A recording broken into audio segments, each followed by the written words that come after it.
G'day everybody, and welcome back for some more Scrapyard mod making. This was something I started over on YouTube last week because Twitch was down, but had intended to do this on Twitch, not over there. So, yeah, what I did last time was build these two little towers that are quite obviously knockoffs of a design that you might have noticed was present in the Scavenger Hunt series. We've got these wind towers, which are intended to give the player a source of blocks, because what this mod is intended to be is a way for you to play Space Engineers completely differently. So the vanilla Space Engineers experience is mine some stone, get some materials, build a better assembler, build a better refinery, mine more resources, build up more stuff, grow. And that's how it normally plays out. You add NPCs and you might steal some resources, probably ion thrusters for the large part, because platinum refining is so slow that it's just quicker just to steal them and use hydrogen thrust to do that. But I wanted to give people the ability to play some of the game in the way that we've been playing Scavenger Hunt.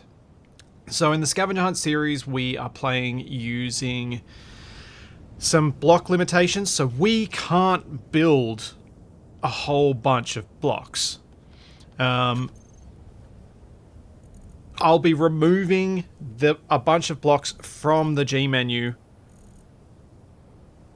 using a mod, which I'm thinking I will publish separately, because there'll be people who want to play with all of this stuff but don't want to play with the block restrictions, and that's fine. I'm not going to make it a dependency.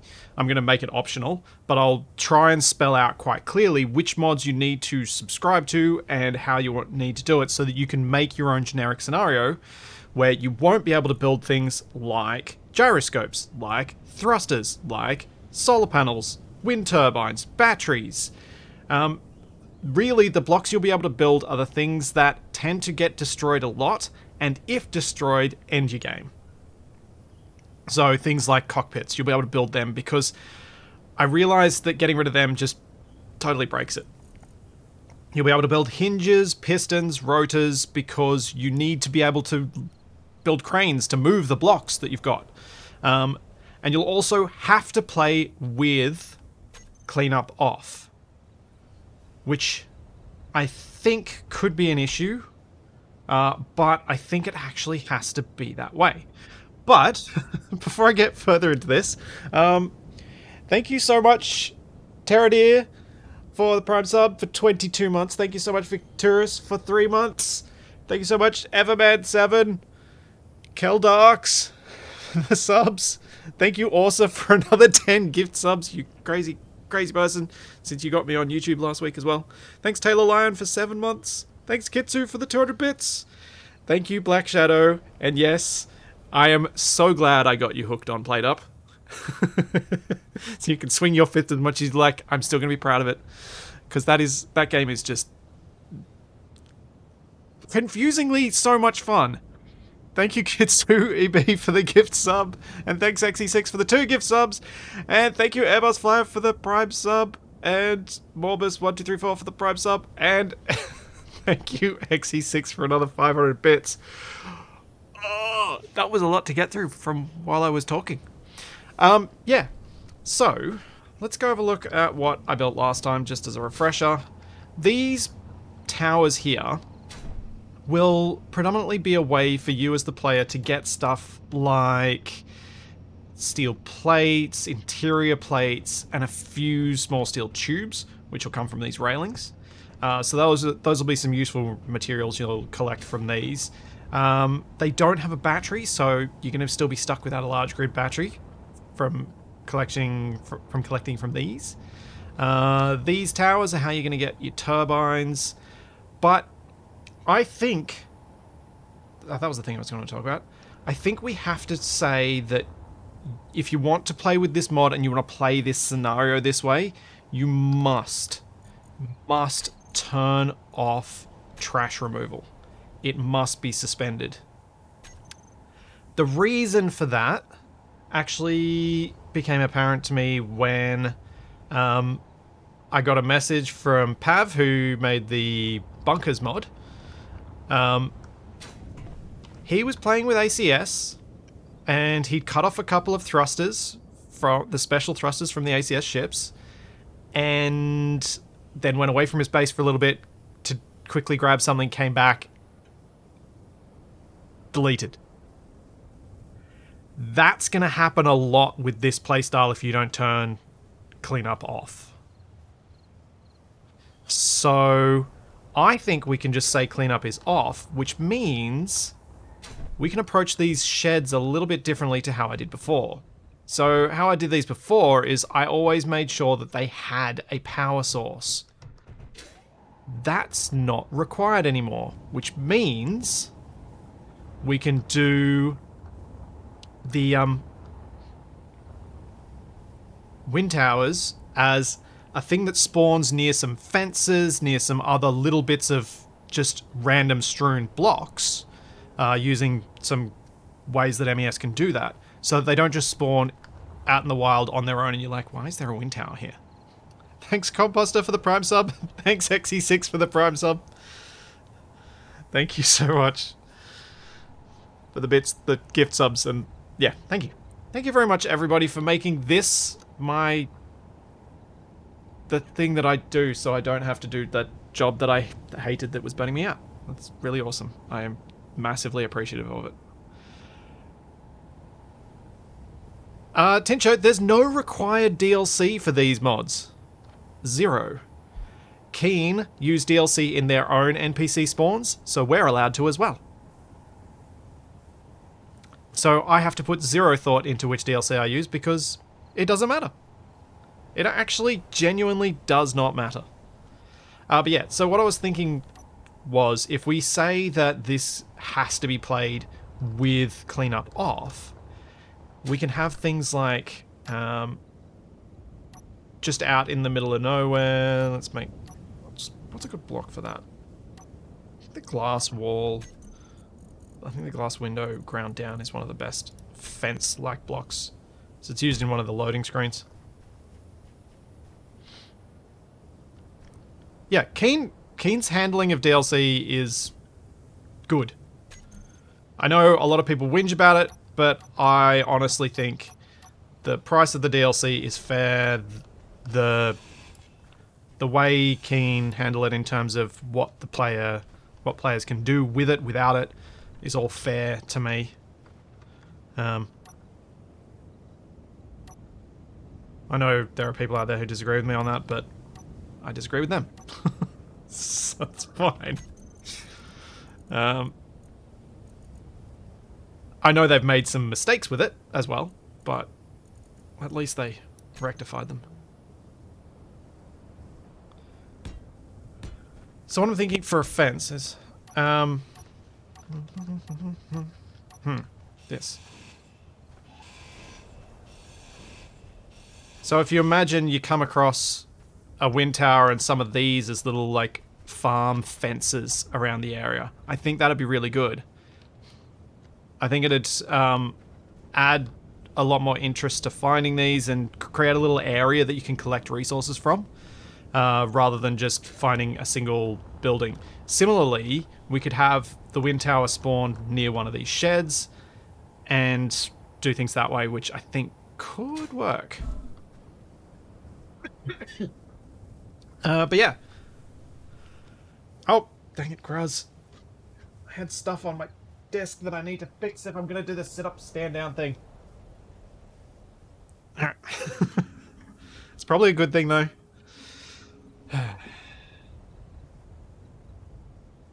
Up goes the desk.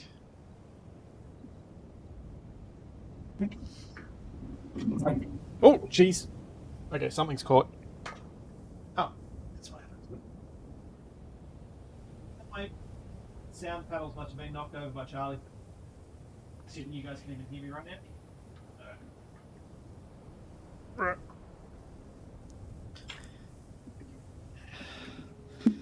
Girl's messing with my flow.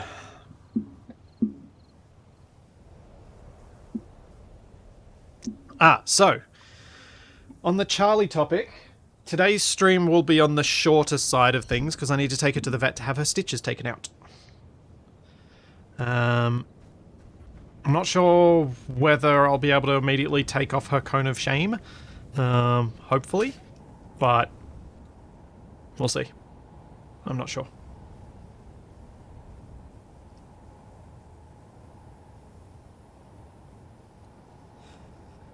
Thank you so much, PM Nutrition. Thank you for 1,000 bits.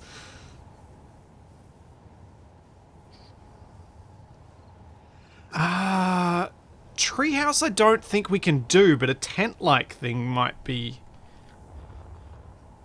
something to investigate. I don't know how you'd pull off a tent, though. Like, you could do a really dodgy one.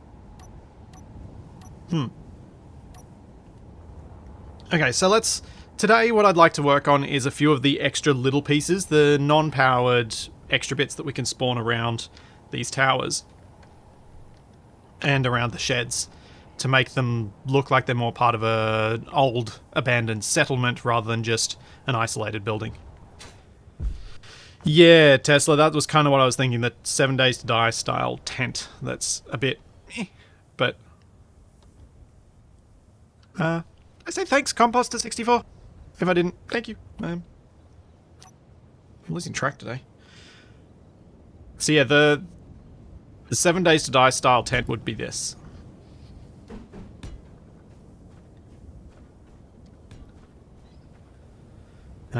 Which we would probably, for space engineers... oh, actually, I wonder if I do this at one end. We could use this with... it still makes it very metallic. I'm not sure it'll be... I'm not sure this will sell the idea well enough unless you could put something inside it, which you can't really.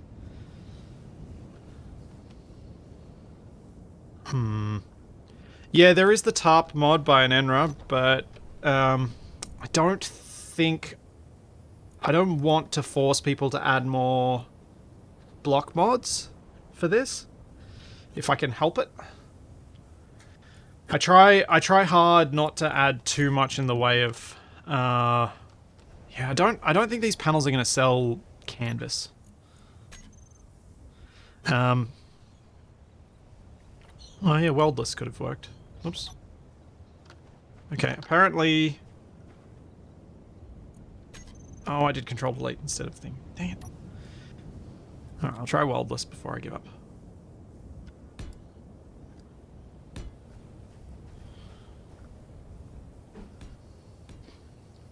See, I think the corrugated iron look works well for the sheds, and having a variety of them. I like the idea of a tent, and I like the idea of... I think it's still... It's better. But I don't think it's going to have enough detail in it for me to be happy in the end.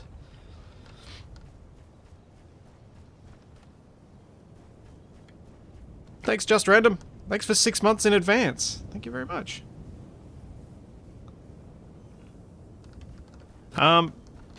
Yeah. Yeah, we could do a little... Let's see if I can do a mini hangar out of the plate. Out of the panels. Similar to the ones that I built in Survival Impossible.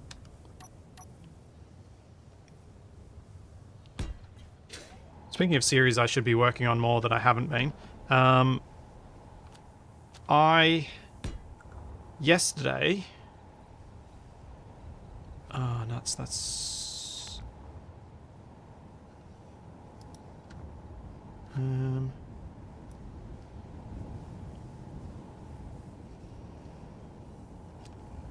Yeah, that's what I want to do. Yesterday managed to get some... Why is this not rotating? What is going on with my rotation? Oh.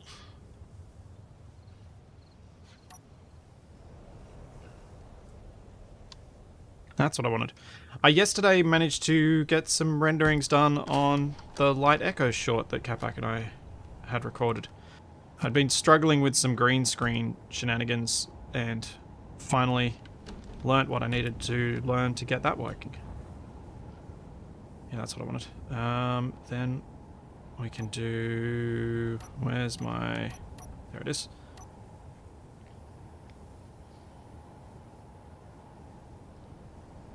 Oh, the carbon fibre might have been a good option for the tent. You're right. You're absolutely right.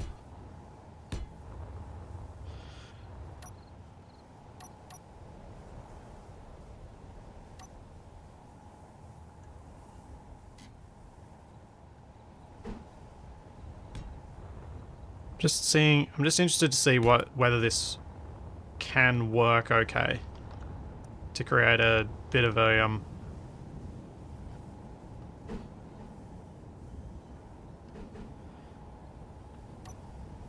a bit of a hangar style shape, because I need something to attach here, which is going to make it all a bit tricky, but I want to get enough of it done that I get a proper idea of how big it's going to be and how many resources I might give away.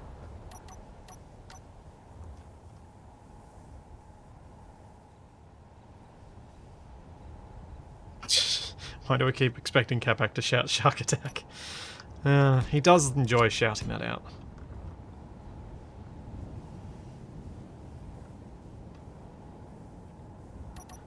The good thing about something at this scale rather than the tent scale is that we can much more easily do decorative stuff at this scale. So things to make this space look interesting can be done at this scale, which can't really be done at the tent scale of things. What am I doing? That's what I'm doing.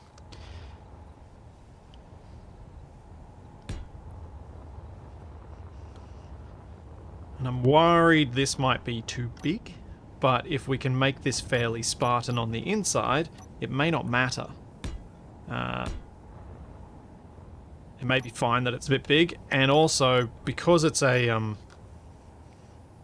hangar thing, and it's going to look a bit rough, we can probably also get away with it being it being slightly embedded in sand or dirt or whatever area it's in. I think that might look better as a 2.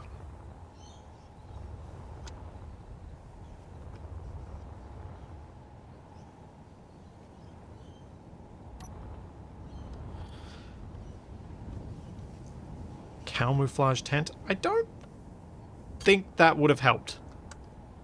I mean, it might have made it look like somebody's tent that actually... I'm sure there are tents that look like that, but I don't think that would have helped here. Oh, this is really hard to place.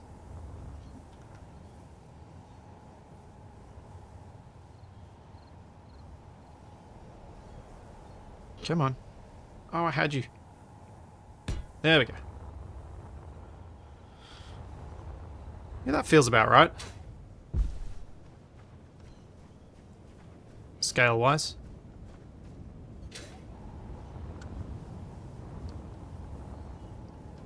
I think. Hey, Canadian Pagan.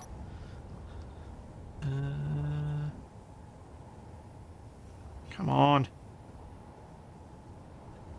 Okay, I need to grab this from a different block. That's making it really hard to copy.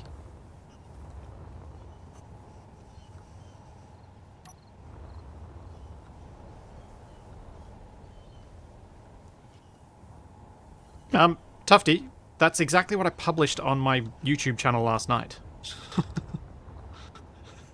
It's a co-op SE, and exactly what I've been doing as my only videos on YouTube lately are 2 co-op series.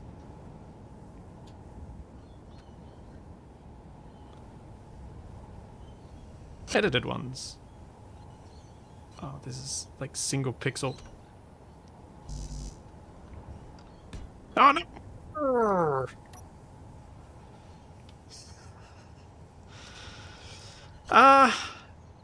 This is a bit different to Mickey's scrap, but is, in the end, probably going to play a little bit like Escape from Mars, which I think is a good thing.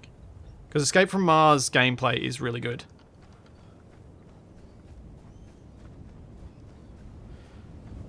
It's a really good idea. That is a really good idea. A temporary line of blocks to help placement.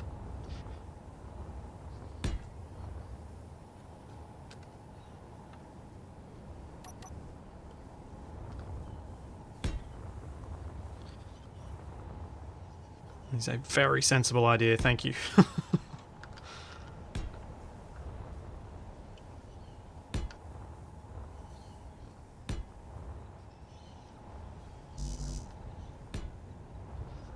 There we go. So, right now I am trying to build a hangar for a thing for people to find as scrap.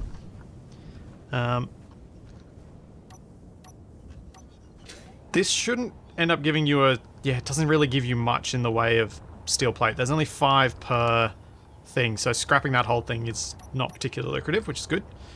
Because we don't want to give away too much right from the outset. I think what I'll do is I'll pop out some of these... neons.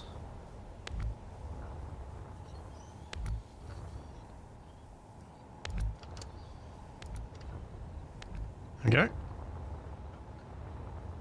I'll do that probably. Maybe I'll get rid of 2 from. Yeah. If I get rid of 2, then leave 1, then 2, then leave 1, then 2. Yeah.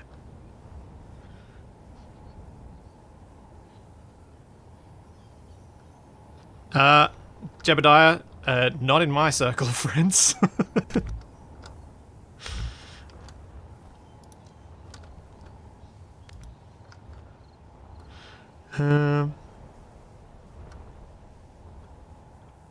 That makes me think of yeah, the Boyles from Brooklyn Nine-Nine.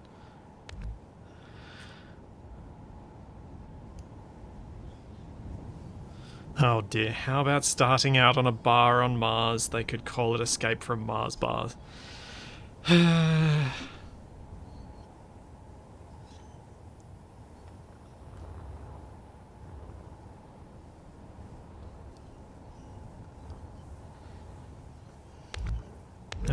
Right. Get rid of these, then we'll paint this in rust so it matches everything else, because working with it in weldless is just weird.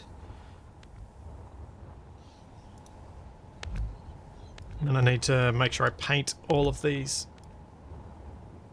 blocks, the neons, or grind them down so they don't glow.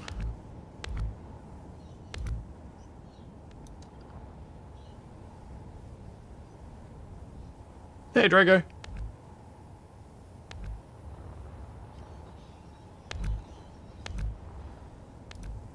Oh, right. At some point I'm going to need to do a bug hunting stream for ACS, where I can try and work out why it is that a couple of my ships don't seem to be doing what they're supposed to be doing.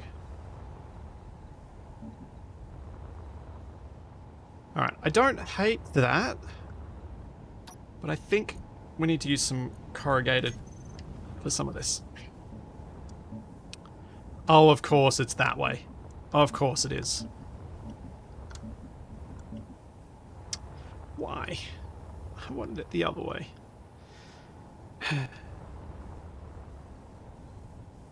Alright. What did I... This was the corrugation colour I wanted.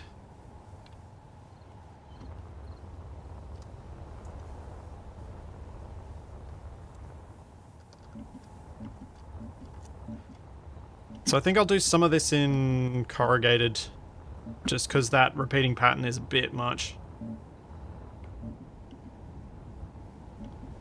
And then once we've got a good feel for what the outside should look like, can then decide on the inside.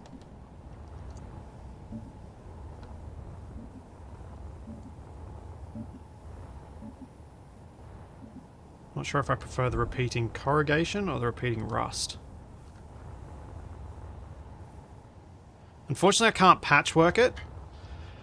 I like that on interior wall blocks you can patchwork different paint jobs like this to try and make something look worn at different ages, but I think here the difference is too obvious. It doesn't look like one's worn down. I think I'm just going to have to go across this with a grinder to make it a bit more varied.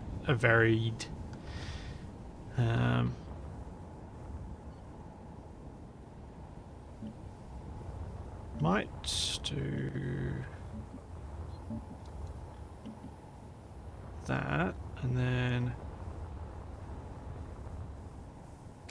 place this one back to rust.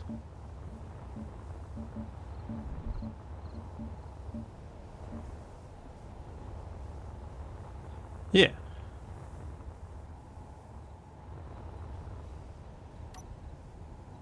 I think that looks okay. A few angled plates could be replaced with rusted window frames. Yeah. What I could also do... I figured this could be... I figure I should build this out as a generic thing like my sheds I did. So build the basic shed, build the platform, and then what we can do is, for some of them, have parts of this dangling down. So instead of this being a diagonal piece here, we drop it down so it hangs downward, and then there's a vertical part. So it looks like part of it has torn and rusted and fallen. But I kind of want to get the generic intact one first, and then we can start breaking each of them in slightly different ways. So it keeps it a bit more interesting. Even without it being really that unique. Because each of these sheds has a different thing inside it. And by having a different thing inside it, you don't know what you're going to find when you see a shed. Which means the sheds are a bit more interesting. Disturbingly, they're interesting in the way that a loot box is interesting, but they're not a loot box because you don't pay for it, and loot boxes are evil. But it's just kind of that discovery. It's the Kinder Surprise sort of thing. You don't know what you're going to find inside, and sometimes you'll find something awesome, sometimes you won't, but it means you will interact with more of them because you might find that something good. Which I think in this setting is beneficial.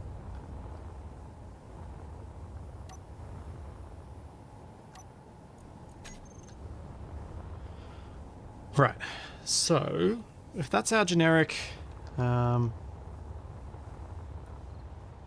roof line. Oh yeah, absolutely. The basic hanger here is my basic hanger. For the actual versions, there'll be bits missing, there'll be bits dangling down. I'm just wanting to build something that I can use as a baseline build.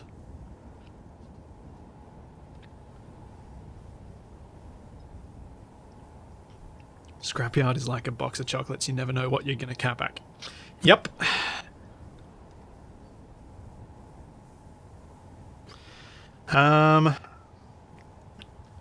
So to be able to put decorative stuff on the bottom, I should probably build this on a base of blocks.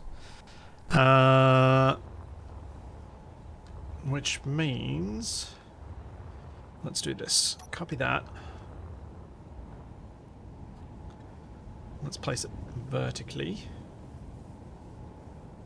I have a reason for this. I just want to make sure I actually attach something all the way around. Looks weirdly... It looks a lot bigger this way. So I'm going to need to put more of the neons down. And then I'll have to paint them as well.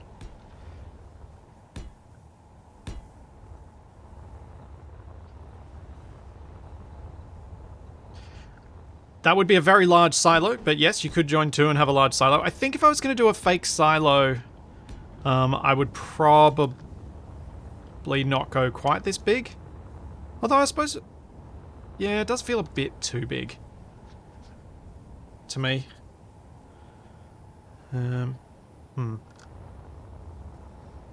Yeah, it's a bit bigger than I would like to do for a silo style thing. Right. So on the outside, my plan is to put sloped blocks like this, because I think that will allow for better transition with the terrain. It's worth remembering these are going to get placed on all sorts of random terrain, so a lot of the time these are going to be significantly submerged. There's a mispainted block. Oh, there is.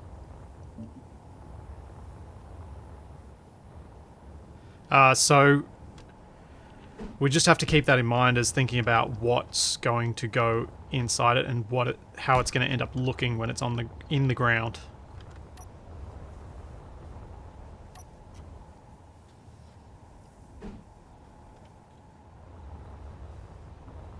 That is a lot of steel plate. Oh well.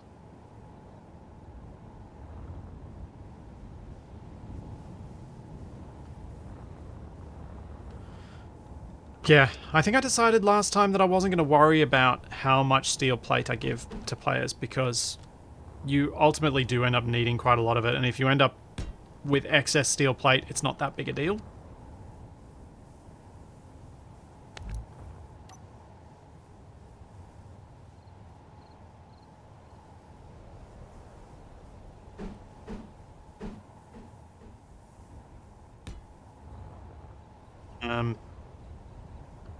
So I think I'll just not worry about that. Do we have this one? It's the opposite of that I just found. Yeah. Sort of have that one.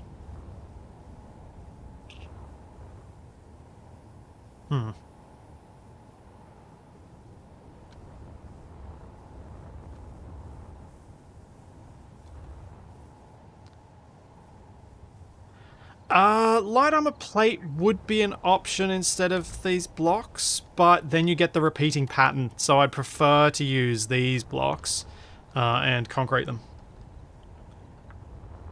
Concrete paint them. Let's just cut this back out again. Do I even bother worrying about these sides? Or just do this and just leave it at that? Maybe I'll just do that and leave it at that. Doesn't really matter.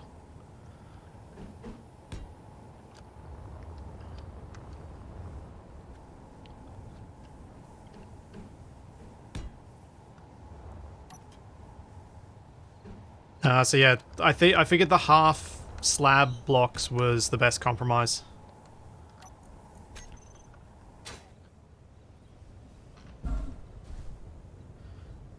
So yeah, imagine this thing could be quite submerged in the ground when you come across it. I will probably try and make it so it is more often submerged to try and avoid it sticking up in the air like this, because it could easily spawn on a hillside like this, so I'll probably have it mostly submerged, as I think that's the best balance for a large building like this. Do worry that I've gone too big. I've gotten overexcited and I've gone too big.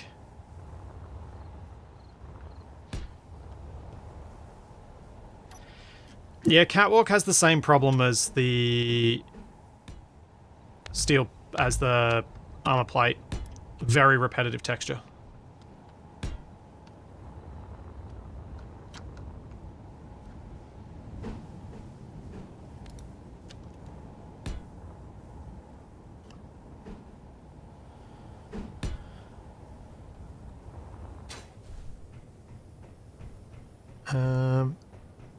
Yeah, thinking like it's been like, if you find it in a snowy area, it's snowed in. If you find it in a sandy area, it's the sandstorm that's buried it, that sort of thing. If I ever learn properly how to adapt the whatchamacallit. If I ever learn how to adapt the spawner properly so that it can detect voxel types, I could have a hangar like this only spawn in snowy or sandy terrain. Because If it spawns in snowy or sandy terrain, then the buried makes a degree of sense. No, PBM, this is not going to be lumped into ACS. This is going to be a separate mod because it's going for a very different playstyle.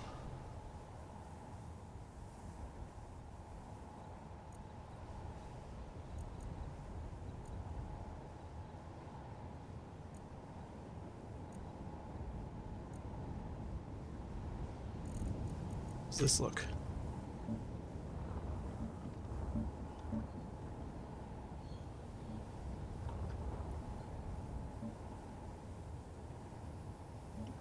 Yeah, I was worried that would happen.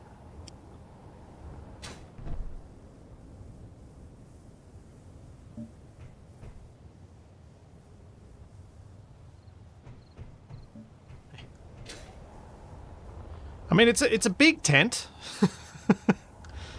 I was thinking more bitumen and mud than concrete for this surface. That's what I was trying to imagine.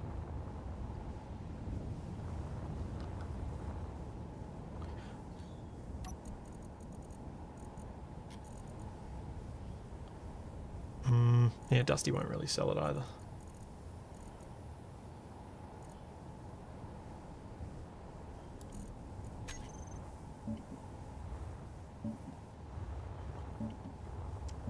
It's just this looks too fresh to me.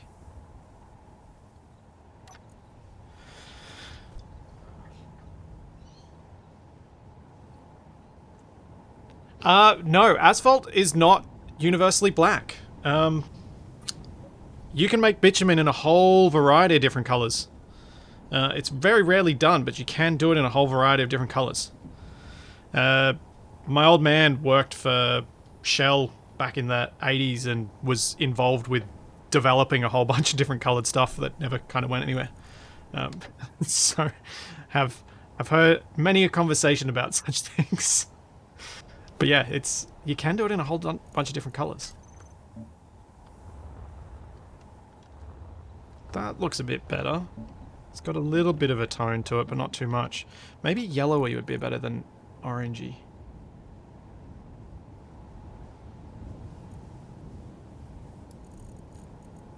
So it's got a bit of discoloration. Needs more oil spills. Yeah, probably. Yeah, I think this is our best balance. We're never going to get it exactly right because voxel hands would be required. But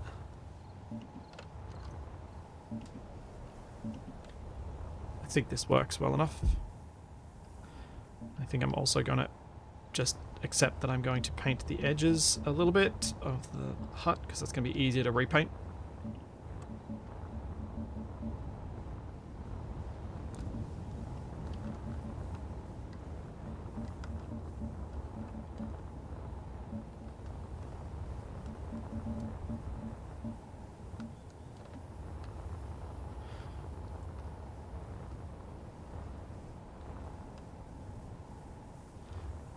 Yeah, the higher albedo road surfaces are supposedly meant to improve local temperatures.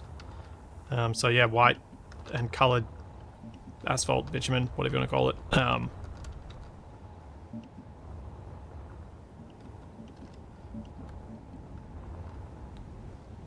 Are possibly going to become more common.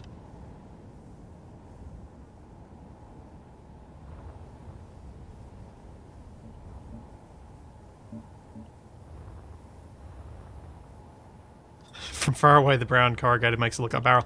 Yeah, especially with the bit in the middle here. It is very barrel-esque. It's really annoying that the corrugations have no means to switch. Like, we have no means to switch their directions. Because obviously I'd like it if the corrugations went down. Went around it rather than lengthwise.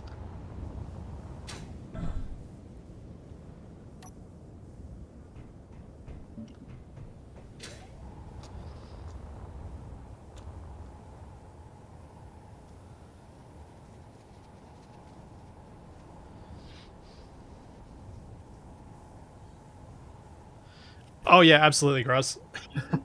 Higher albedo road surfaces could be quite dangerous for, in certain situations. But I think you can do them with. It doesn't have to be like full on high albedo. It can just be. Even I think a slight tone shift can be impactful. Fermenting hangar. Let your rovers ship age a little while before sending them out. Yeah, Bone Dog. Empyrean can rotate textures because Empyrean has per face texturing. Space Engineers does not. Space Engineers is per block. So, given it's per block, there's no real. Unless they completely redid their texture system, there's no way to change it. So I need to grab that and make sure I paint all of these with it, and then I'm going to grind them down. So there'll be little rusty clamps. And then I think we've got our generic hangar base.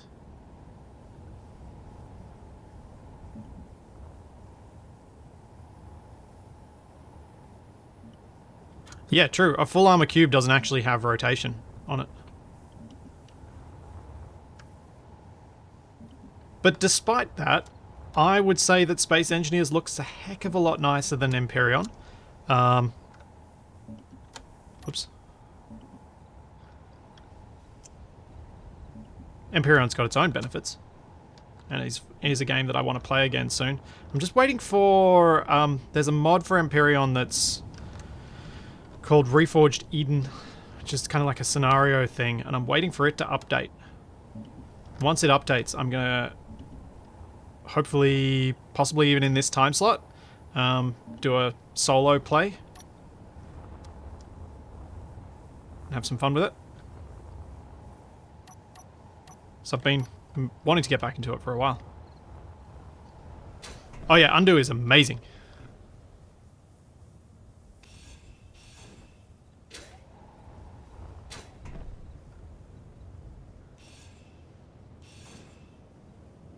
Go. I think these clamps look good once they're rusted.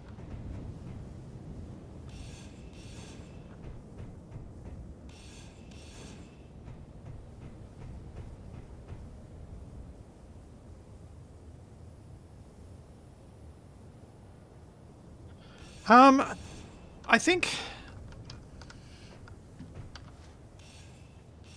I feel like Space Engineers grew well beyond what Keen expected when they started. Which is understandable. I think a lot of indie games that gain a lot of success are in the same boat.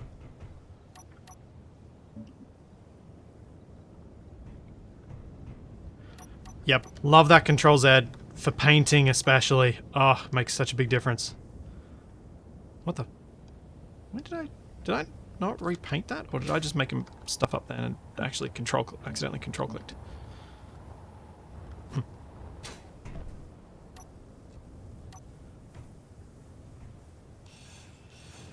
I'm not aware of a mod for placing half-built blocks in creative mode.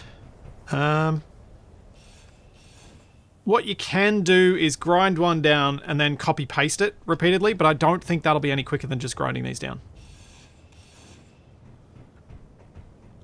Do I want one? Honestly, Drago, yes, but I haven't thought about it enough, and when I have thought about it, I don't know how to implement that in a way that's not just horrendous clutter. I guess you could, I suppose, have like a keybind for when you place it, you place the first build state instead of the thing, but I don't know even if that's possible.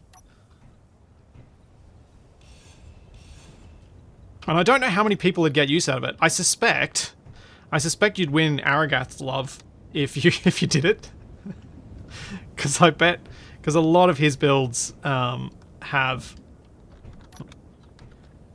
build states in them.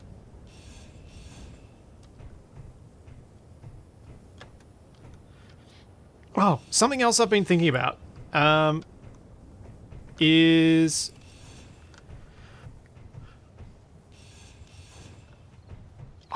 ways for me to highlight some of the cool mods that are out there. As much as I love the undo mod, as a video it didn't do so well. How do I keep... Did I just miss a whole bunch? I think I just missed this side. So I've been trying to think of other ways that I can do some more mod highlighting, because there's a lot of cool stuff out there, and I'm thinking assertive acquisitions is going to be one way. TFE and I both want to add mods progressively as we go.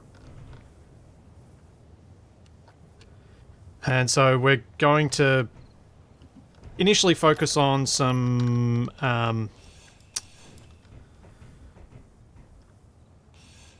focus on NPC mods, and then but we'll probably do much like I did back in Survival Unlikely and just add mods that are interesting at a time that we feel like we want to muck around with them. But because assertive acquisitions is a lot more just playing space engineers, I think it's quite well suited to it.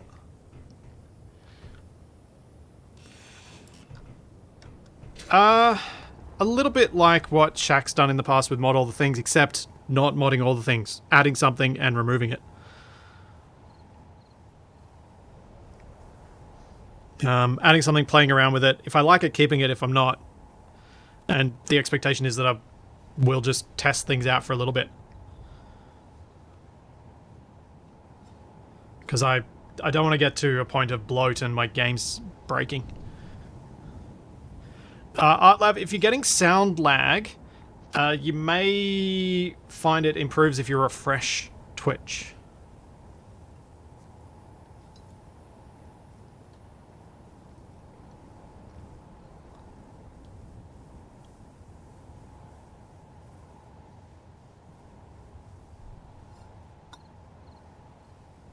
Thanks, my selfie. Thanks for the 6 months of Prime sub. Yeah, that's what I'm thinking, Black Shadow, is it's more useful just to show a mod in action, and if we can make assertive acquisitions dynamic enough that we can add and remove stuff quickly, I think that'll work quite well. See you, Osa. I think that could be better than just doing a solitary video on a particular thing.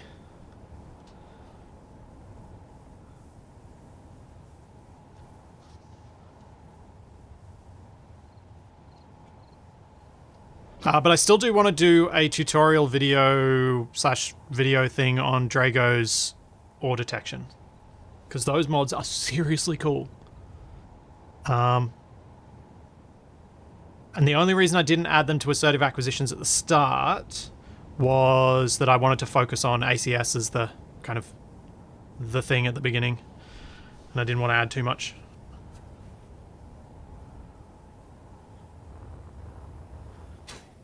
Drago, do you happen to have the links to those mods that I just mentioned, since people in chat are asking about them?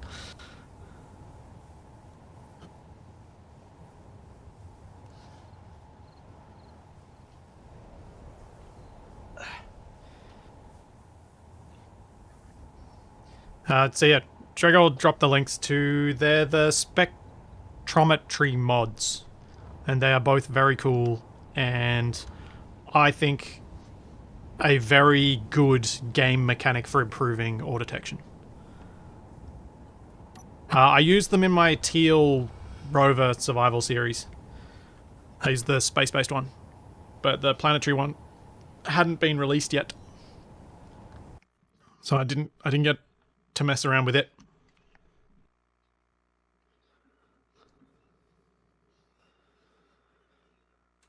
I wonder if this works. Ha! I need to sit down.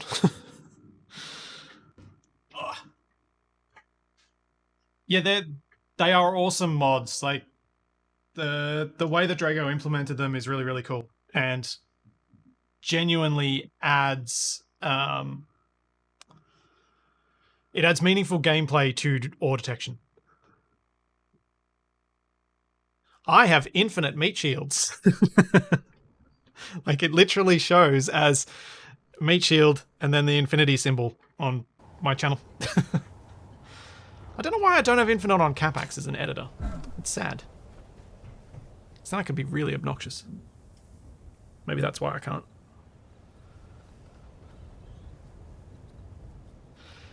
Right, I think, unless someone in chat has observed something I missed, I think that's our generic hangar. And I think maybe we make 3 versions of this. Not too many because it's quite big and I think it's a little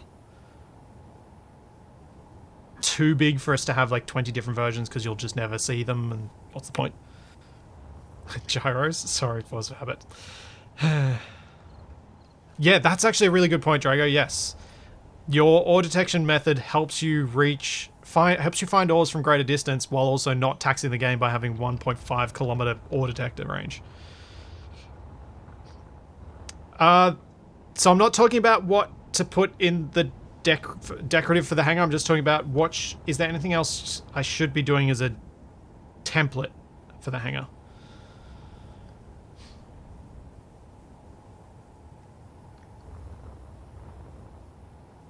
I don't think so. So let's get rid of this one. We don't need it hanging around.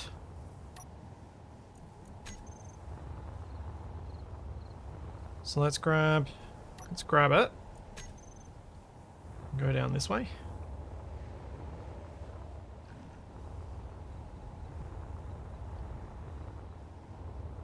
I'll paste 3 versions and we'll design 3 different variants.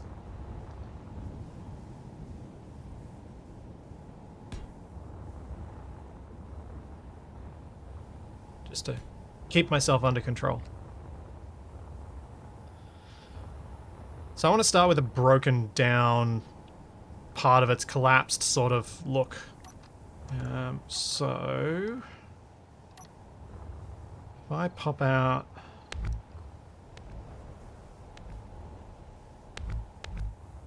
that much, and then we're going to need to put some neon tubes on this for it to hang where I want it to.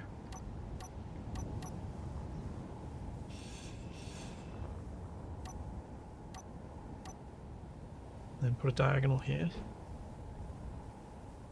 Actually, maybe I could put a vertical here instead. Get rid of that. Neon tubes down.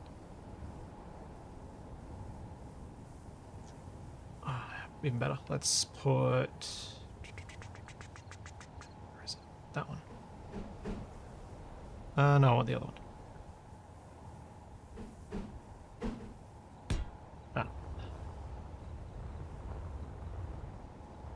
And then from here...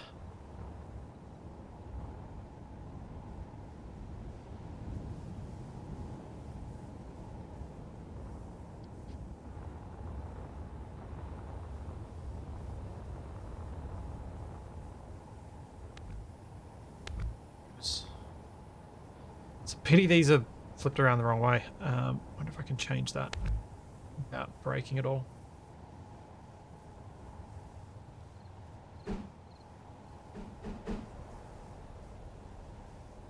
Does that stay there?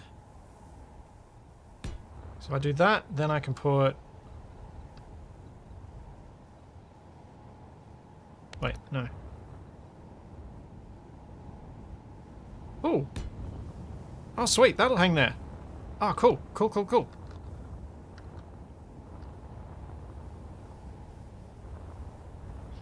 Oh yeah, put a piece on the floor. Good call.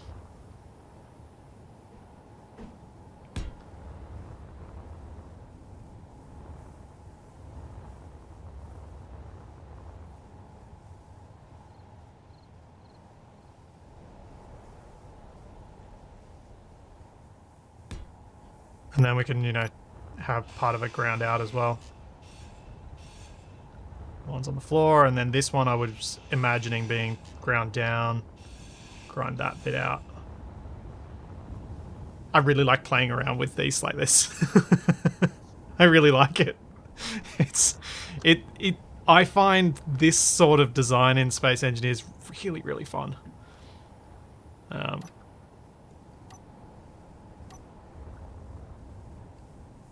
So then I need to have some. I want to kind of have something hanging like that. Though maybe we could do this differently. Pop that out. Figure out if I can actually get to this thing to delete it. Ooh. Yep.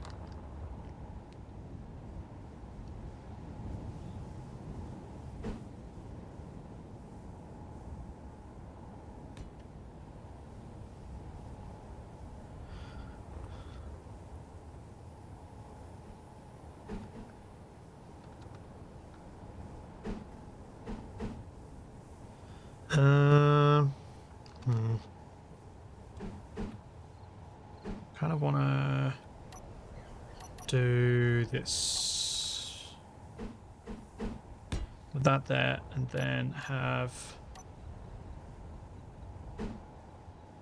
Need the other one.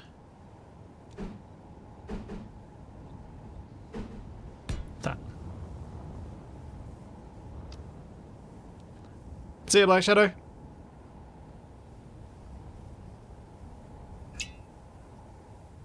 I'm sure the late streams will get better soon with daylight saving starting in my part of the world in about 4.5 weeks.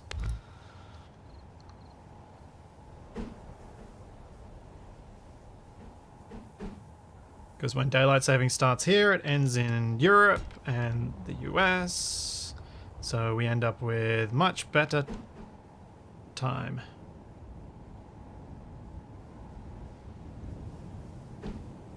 Ah, poop.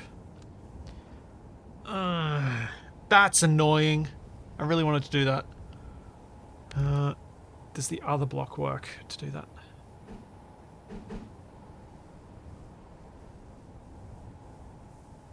Does that one work? Or the equivalent of that? I realised I've grabbed the wrong one.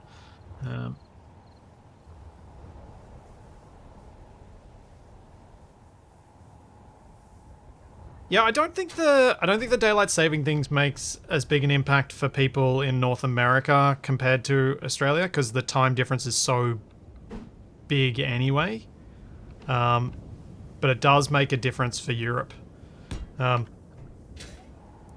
was talking to my brother yesterday who lives in Dublin, and it is much easier to catch up with him on the phone during our summer because it's 12 hours time difference instead of 9.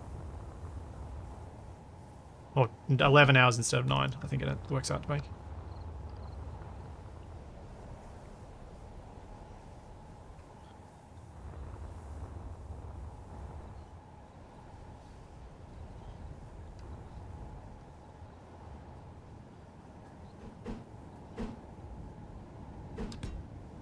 I reckon that's probably enough. If I do much more, it'll, I think, end up making it worse rather than better. But I do want to grind down some of this.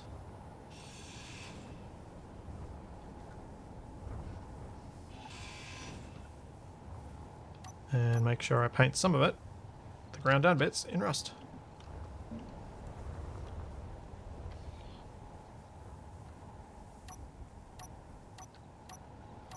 The method of decay shown hints at how the hangar was assembled, sort of. Yeah, it kind of does.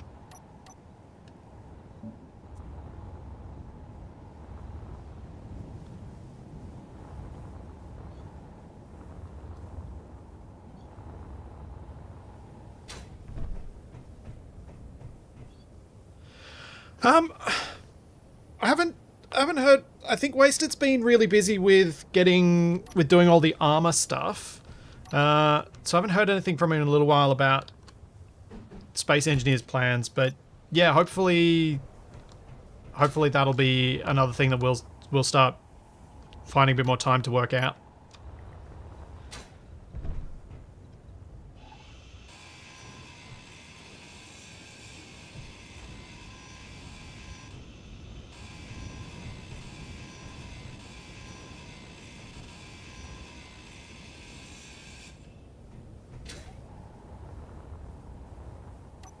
as it comes to that time of year.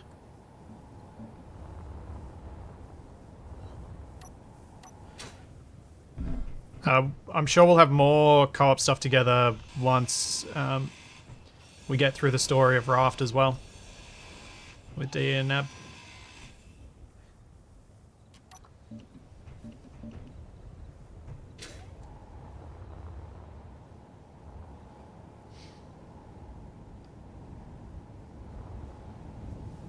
At a certain point in this build, one has to wonder if a piece is broken and it is elaborately broken and everyone is scrapping and recycling, why hasn't this dangly bit been ground down?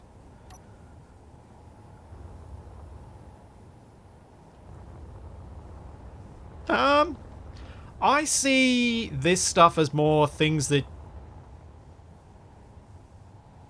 have decayed in a world that was occupied but is now a place that tourists go for, adventure tourists go to try and live that scavenger life.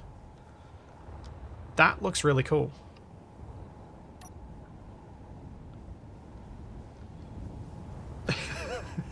or Grozob's answer, tetanus. That's why. Yes. Yeah, I'm really happy with that one. Alright, chat. Should I make them all have broken bits like that and do different broken bits on each hangar?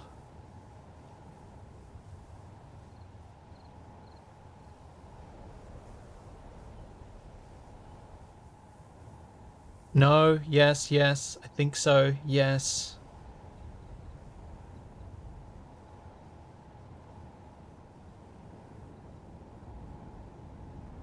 Keep one intact. Probably yes, yes, yes. Alright. So we got a broken bit on... Alright, let's do the broken bits. I was definitely planning on grinding down parts of all of them.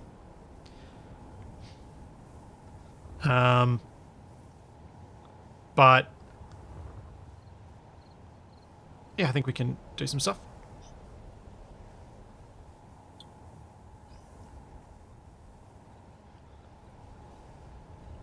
True, having them all broken when none of the sheds are... Well, the sheds I can't really do as much broken because as soon as I grind out a little bit of the roof, you can see through. But I guess I actually could wear down the sheds similarly. Have missing roof panels and wall panels in some of the sheds.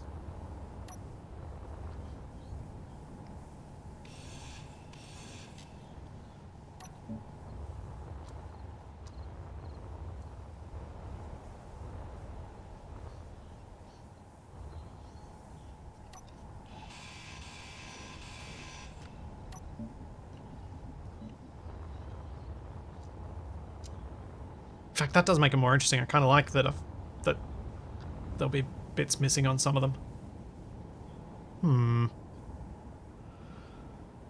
Welcome to Rust World Park, the world of yesterday. Ride the ferrous oxide wheel. I knew it was coming, Lords, but I still had to dive in head first.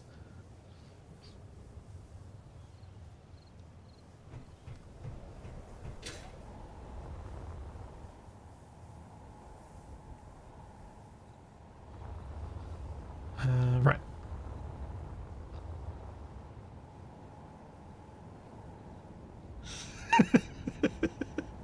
Hey, you did that to yourself, Laws. When I'm serious, you don't see it. You did that to yourself.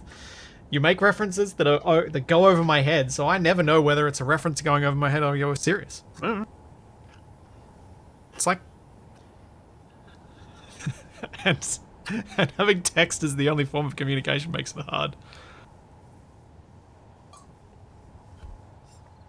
Deformation does come in the blueprint. I don't know if the exact same deformation pattern happens, but yeah, the deformation does.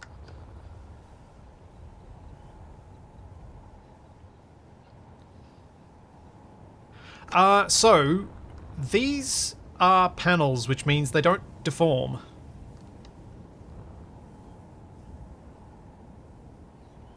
I did see that, Laws. I just didn't feel like commenting on it.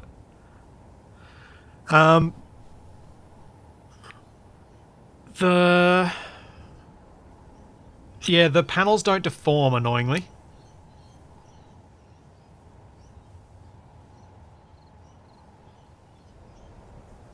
So we can't... That's why I've got to do this sort of deformation. Which is arguably kind of cooler.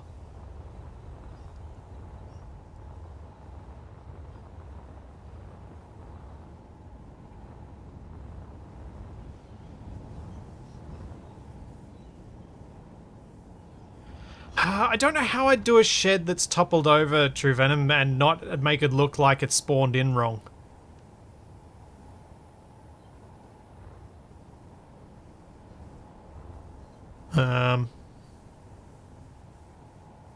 Yeah. I think that would probably end up looking like it had just spawned in wrong.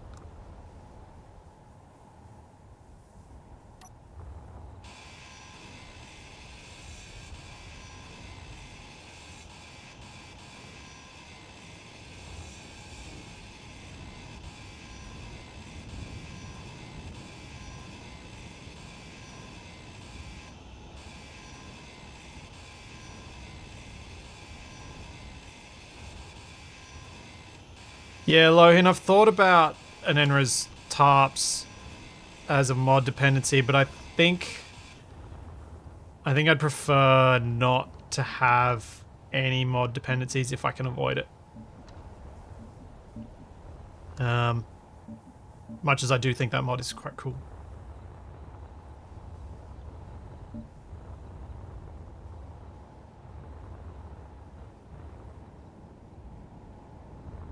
Yeah, I love the sunlight pattern that comes through these the ground down panels. Actually, I do think I'll break 2 of them and just grind down one of them, because I kind of feel like the shape is good.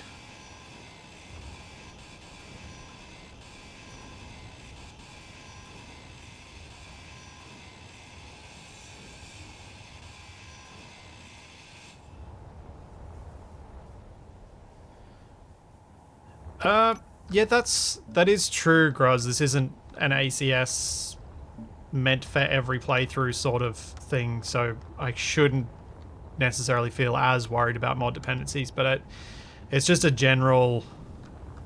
I think it's just a general good practice thing.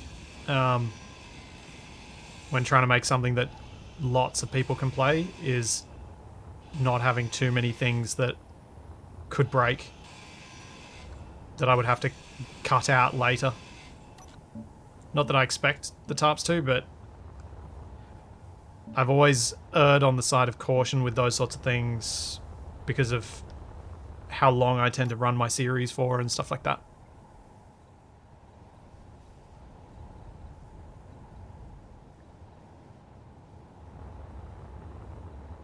So we got those 2, and then I think I'm happy with this one just with missing panels. This one I might make a bit more broken than the first one.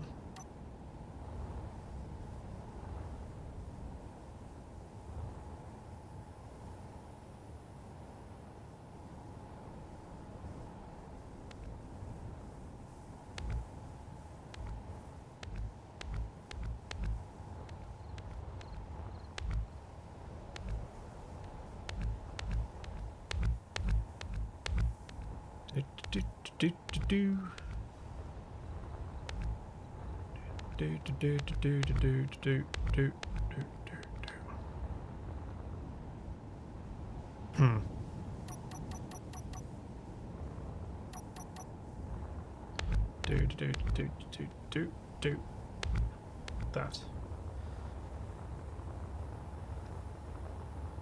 And then we'll grind down some bits of the edges.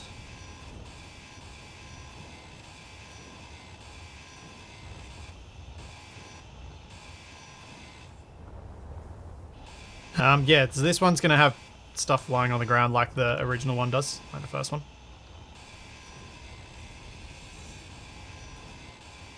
Just thought I'd make it a bit more broken. And I'll probably replace some of these bits with dangling bits in a minute.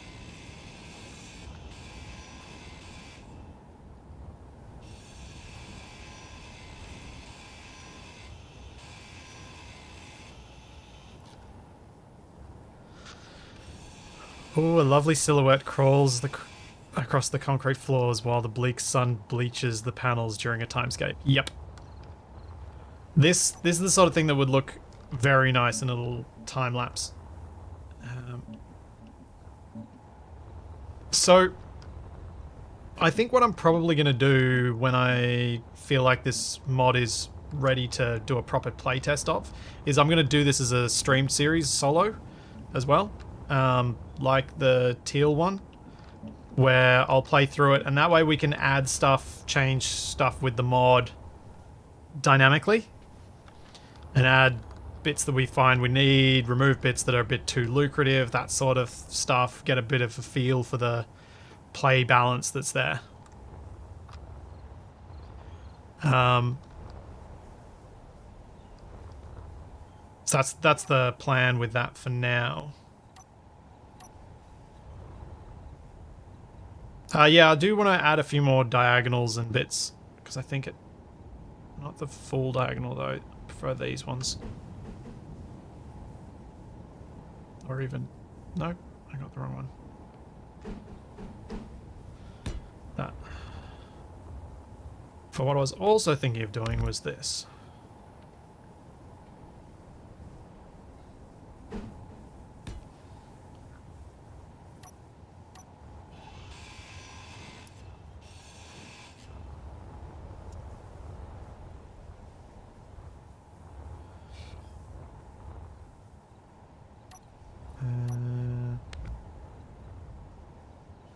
Let's mess with these a little bit.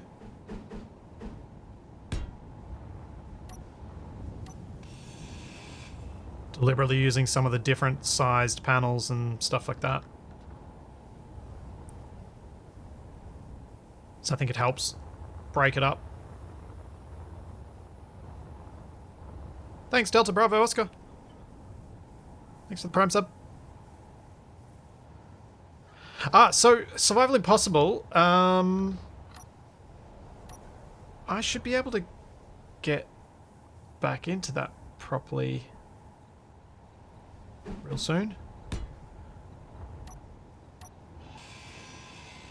I've been managing to, I've been feeling like I've worked out my week with assertive acquisitions and scavenger hunt and those sorts of things. So I'm gonna try and push myself.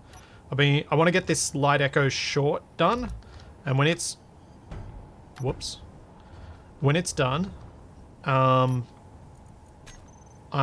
going to put some more focus back on Survival Impossible and hopefully get a bit more progress on it, which I would like to do. Because I had a really good run going, and then I can't remember what stuffed it up. I felt like I'd gotten some really good momentum, and I was getting videos out, and then I can't remember what got in the way of it. Something stuffed it up, and it's just not coming to mind right now.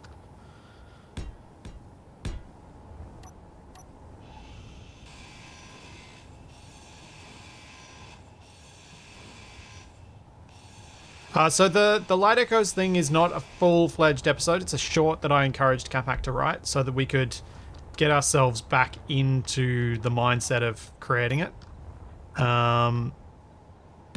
Because I felt like trying to do a full-fledged episode when we hadn't done it in years was probably going to just be a bit too much of an ask, and would almost certainly lead to us not getting it done.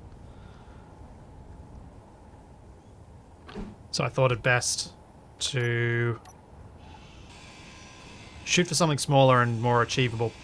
But I've been stymied for a few weeks by some After Effects work I've been doing on it. For those of you not familiar, Light Echoes is how Capac and I started on YouTube. It's a fully scripted, more of a TV show than a Let's Play. In fact, very much more, it's intended to be like a TV show. We just used Space Engineers as the animation software. And yeah, for one of the things in the short that we've done, I needed to do some fancy After Effects shenanigans, and It was too fancy for me. I had to figure out how to make it so it wasn't taking 3 hours to render each second of footage.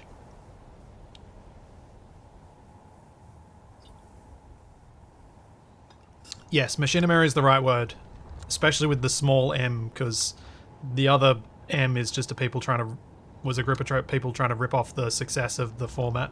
Back in the day, it was successful. Because it's largely dead as a format these days.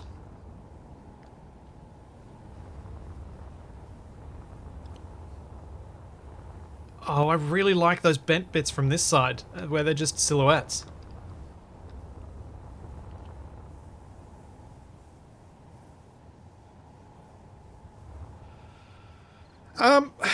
The thing with Survival Impossible is I got to a stage where to get an adequate episode was 8+ hours of recording. And I needed to get through a few of those to then be able to continue on. Where the recordings would be a bit more reasonable per episode. So that made it a struggle to dig up the motivation to do it. Because it was a lot of work to do a thing.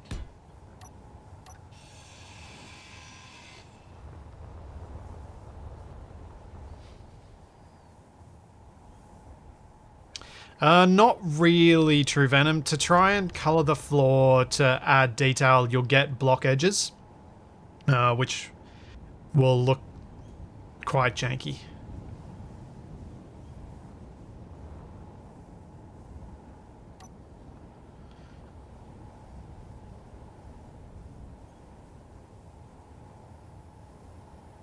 Honestly, I think the timing for Survival Impossible reaching the stage where I needed to put that work in could not have been worse. It was also at the stage where I was really struggling with burnout at work, because healthcare, COVID, stress, all that. And so finding the motivation when I was already in that sort of headspace was really, really hard. And it's Survival Impossible suffered as a result. It's a series I really want to rebirth. And I have an idea for a long-term end goal, which I think will be really, really cool. But it's just getting over this hump, and I need to get over this hump, which requires time and motivation. And the PC that I call Steve to not crash.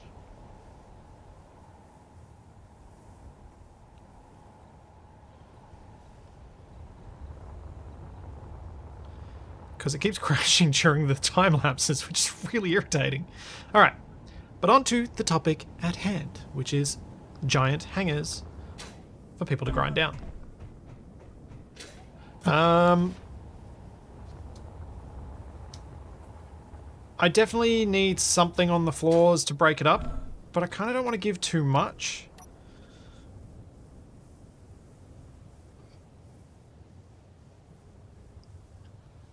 So I'm not sure what to do.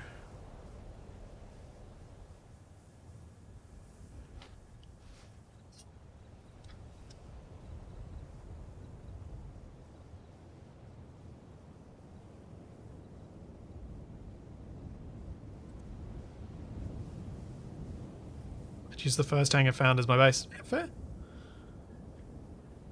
Oh, yeah, I could do... I don't know, I know what I can do.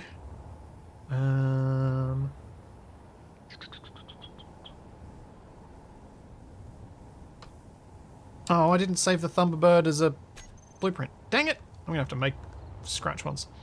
Alright, fine. We can have a, like a cargo crate in here that I can put some stuff in as well.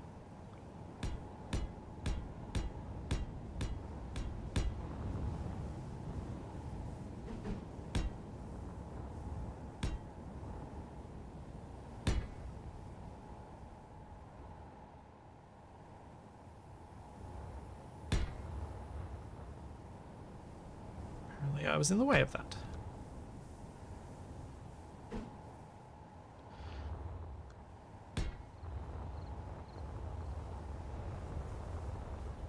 And then let's use... where is it? Come on.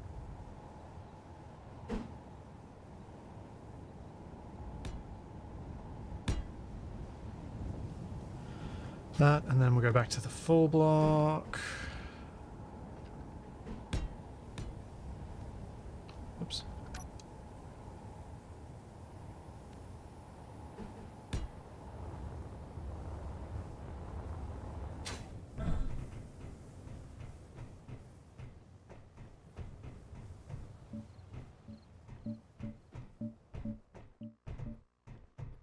I realize that's going to look weird as you grind it down, but it's going to make more sense than having concrete showing through in the floor of the container.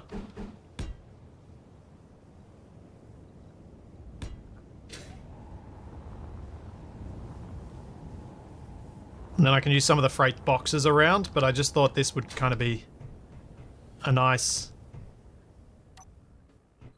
added bit of detail.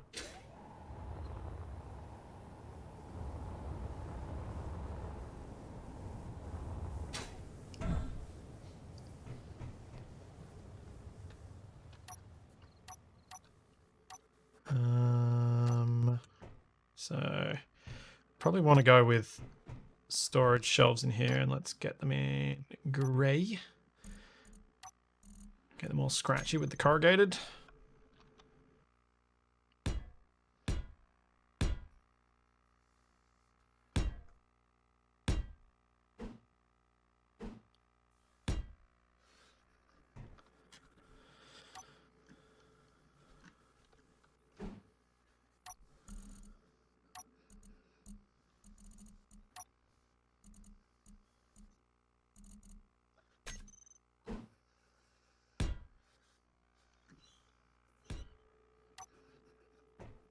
And then a container full of toilets. Oh man, that, speaking of 7 Days to Die, yes.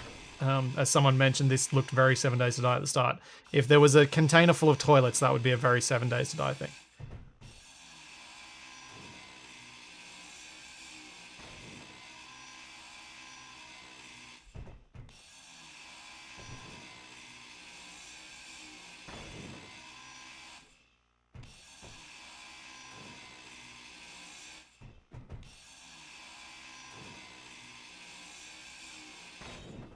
There we go. You can get inside, you can find a few things. There's nothing too valuable in this place. This is mainly resources at the moment. I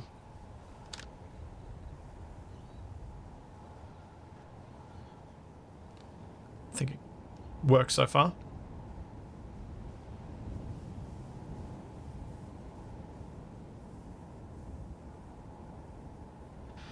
Oh man, KB! Up we go.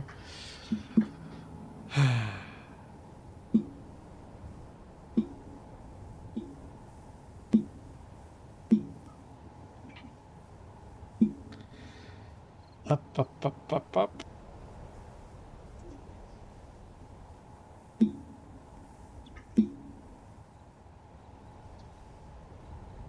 Alright.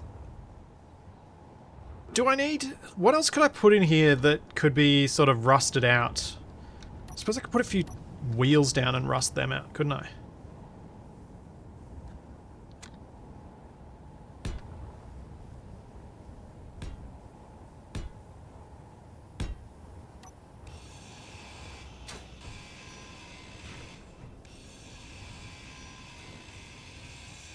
We don't have oil drums. I know there are mods that add oil drums. We don't have them as a vanilla thing.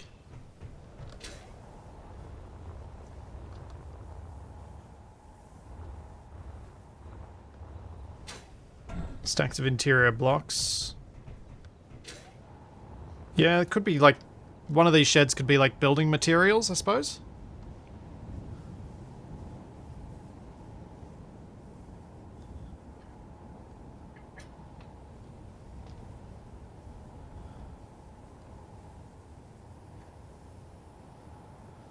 Rusted wind turbine.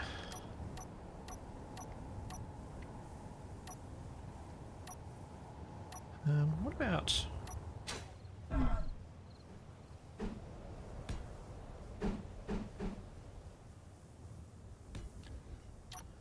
that is just some machinery that's on the ground.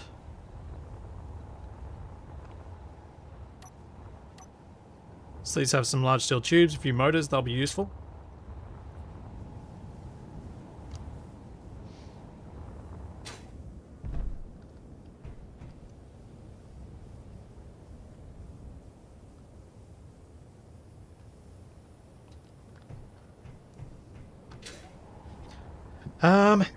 Flat batteries. I guess one of these could have a large grid battery on it. I haven't put a large grid battery on anything yet, so there's no harm in giving someone an intact battery at this.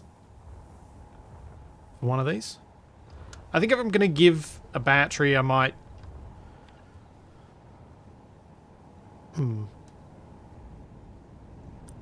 Oh yeah, some lights. That could work too.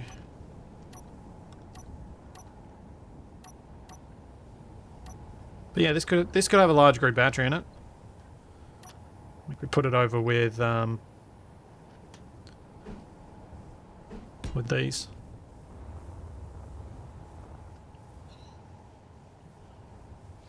If it's got a battery, it's also got to have a turret. No, you can have some large grid batteries. I think stopping people from getting large, like having 0 undefended large grid batteries would be problematic. I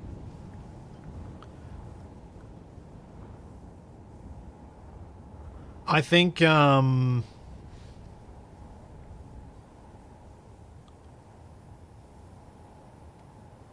think I'd like to give people the ability to build everything without having to get into combat, but they may not have a choice about that. So I will provide every block in some fashion without having a turret at it, but you might have to get lucky to not run into the one that has some weaponry. So yes, you may die, but if you do ransack enough bases, you should be able to find everything you need without getting shot at. Okay, yeah, rusty broken down turret, let's do that. I think that'll be enough for this first one.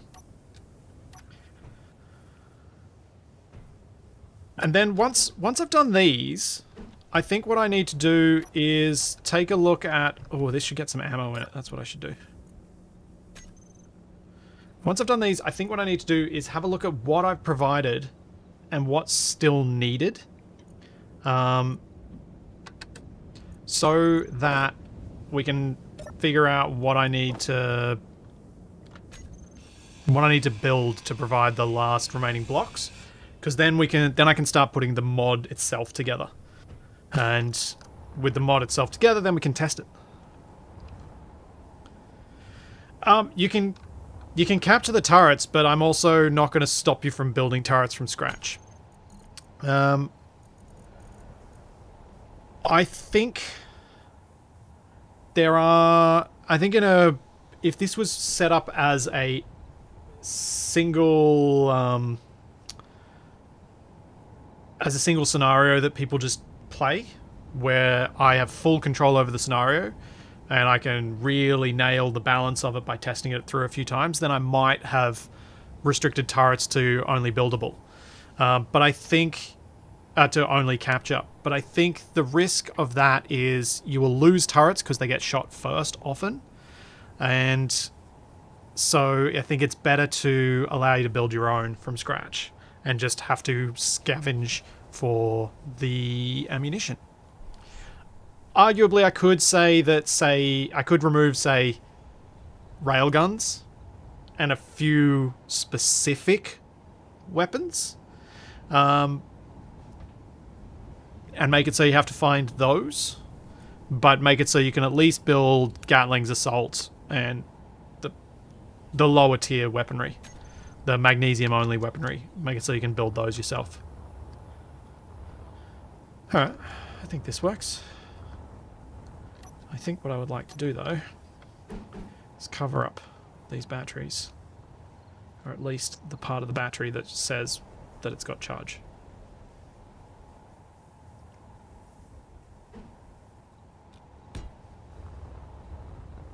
A little bit. Probably not going to fully cover it up.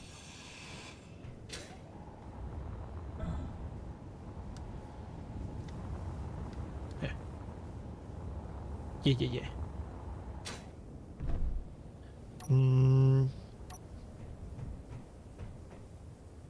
Tempted to put a light on it, but I'm not going to. Can't change the charge in the battery in a creative world. ACS, a Capac, shoot it.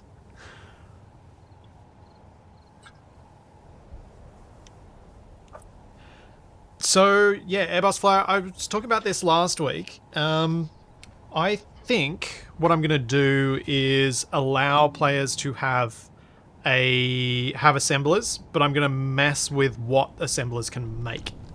So that you can reshape the basic iron components to what you need at the time somewhat. As in, I think I'll allow for exchange between interior plate, steel plate, and construction components. But I'm not going to give players the ability to make steel tubes, I think. Because I think trying to find steel tubes in tires makes tires a uniquely valuable resource.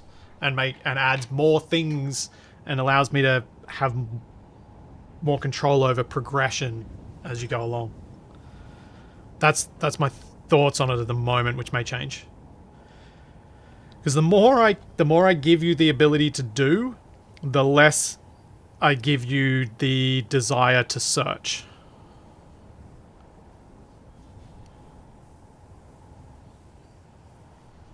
And no, refineries will not be included. This is a no refining style of playthrough. Yeah, Gruz, I have been leaving large steel tubes in the tires to some extent. So this one's got 9. This one doesn't have any.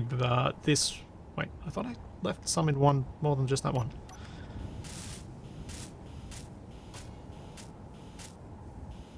This one has 4. These have 10 of them, the heat vents. So I've been leaving a few around. Right. So we got a battery in that one. What other blocks was I going to remove that I could give? I know what I could do. I'm going to make a 4th. Just because I'm feeling lazy about some.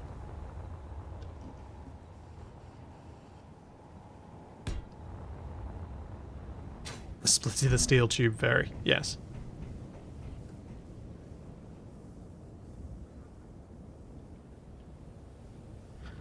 That's not what I want.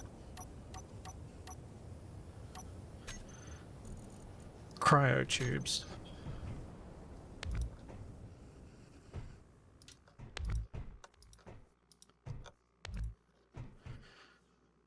So I was thinking this one could be where you can get a few medical components. Because you find a few cryo chambers that are packed for storage.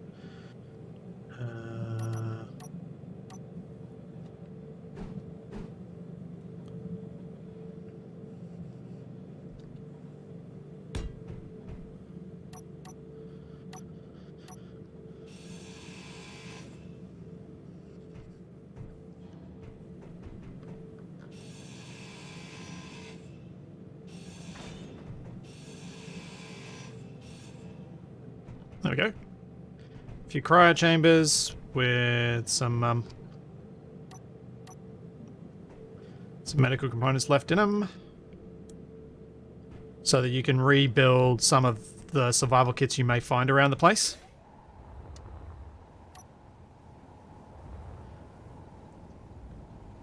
And we can change up a little bit of what's on the floor here. Get rid of these.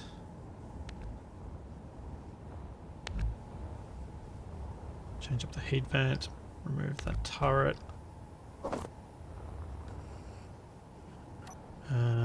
And what if we put a weapon rack here, and I'll actually put some weaponry and some ammunition in it.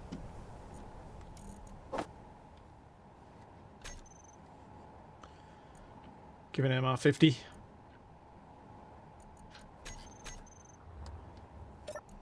Yeah. And maybe put like a rotten couch over here. Like someone was sort of holding up here.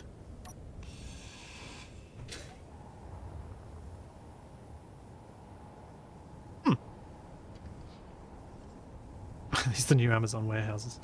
Oh dear.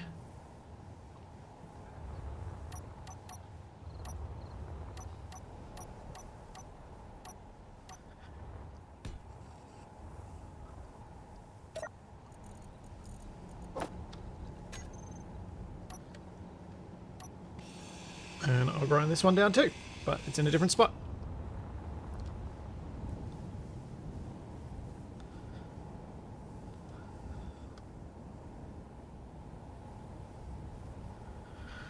Oh, Necrovore, that sounds like pain. That sounds like so much pain. With refining gone, remove cargo containers entirely, only allow supply racks as a means to store parts. No, no, so much pain. So much pain.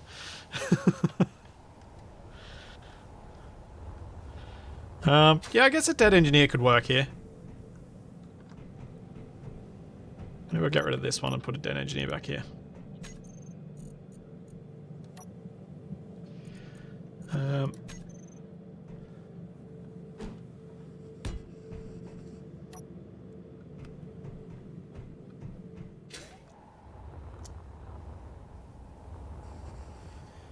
Some catwalks. Could I do something with catwalks?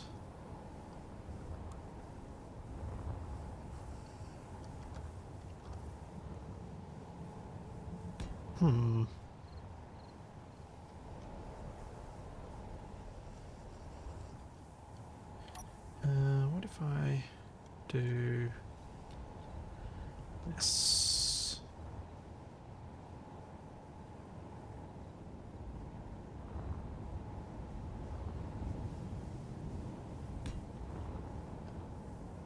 And then I go that.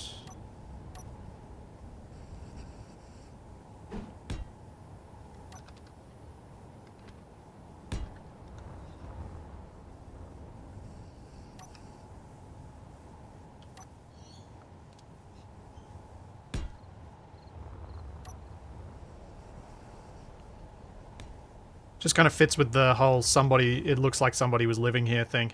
That's what I'm thinking with this.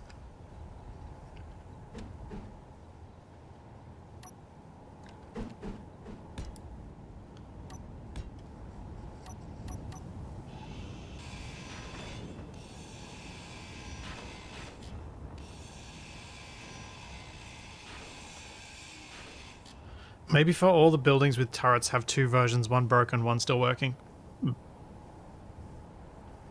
Yeah. That could be, yeah. That could certainly be something I can do.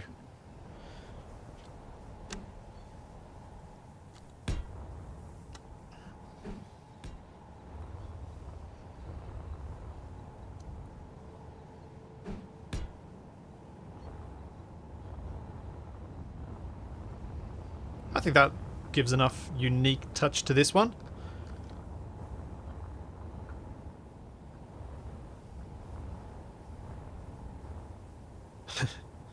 Leave notes.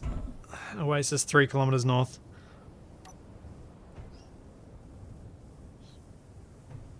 Yeah, there's definitely a possibility for doing things like that with the datapad stuff that I've started to put together with ACS as well.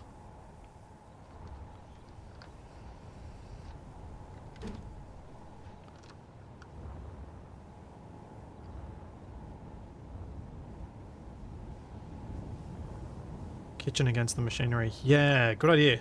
we'll do that. And then I think I'm going to call this one done. I think I'm going to leave this be this unlit.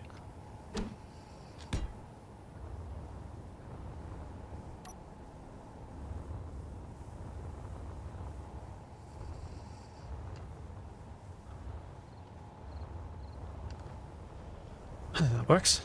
Right. So this one's pretty badly broken down, which means I think anything I put on the ground should be open, exposed, badly damaged, that sort of thing, because this one's the worst condition. And then the next one along is more intact, so we'll do a bit more with it. Even though these two both have the same broken segment and both have the container, I think there's enough difference with that catwalk standing out that it's not as obvious.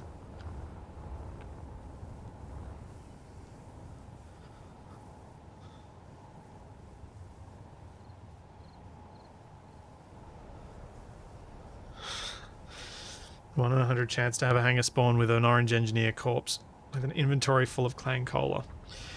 Oh dear.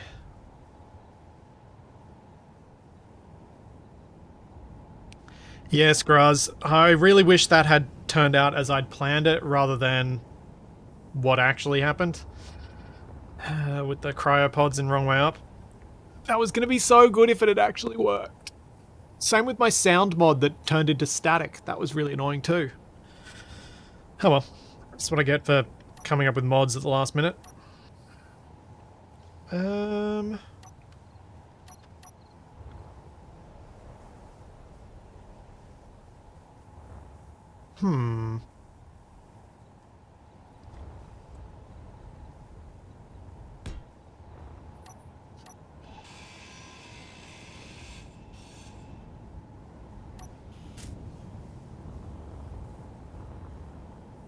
"16 superconductor components" seems like a pretty generous, pretty useful thing to find.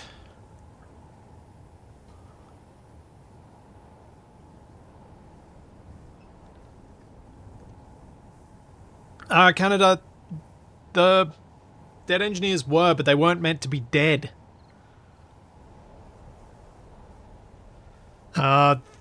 In testing, the people who were in the cryopods popped out alive and just stood there. Thinking about it, I should have told all the people who... yeah, I couldn't figure out how to make it so that they would still pop out alive. It was annoying. I think in testing I must have had damage off or something, and that's why they didn't die. But yeah. Yeah, that didn't work like it was supposed to. Some hinges and a welder. Yeah, I suppose I've got subgrids going, so what's the harm in having some more?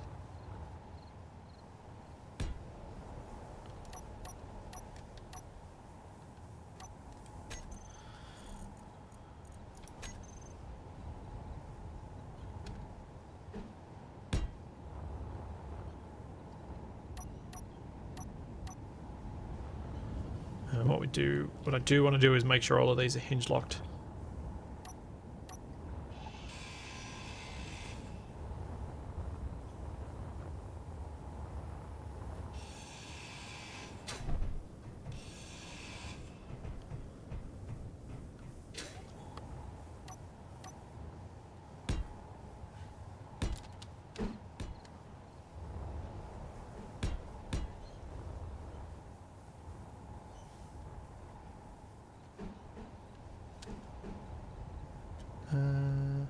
Yeah.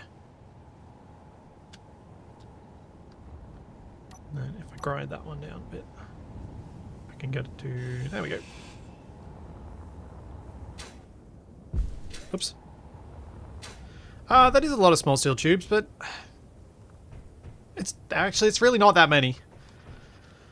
I think we'll find out that these things are both a lot of and not much of some of the things that I've been placing, which will be interesting.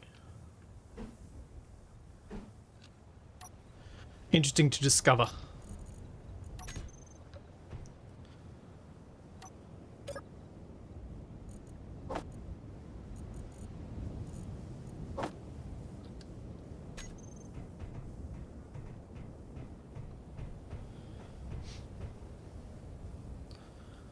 Yeah, it does take a lot of parts to do stuff.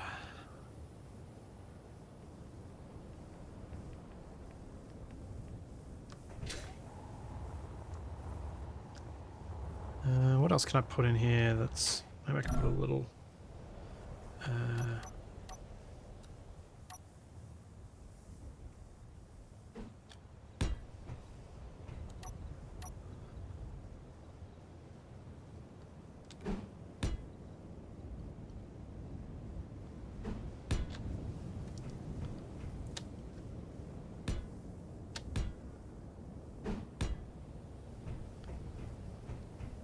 No, I'm not going to have an orange engineer. I think I've had enough dead capex in things that I feel like I want to avoid overdoing it.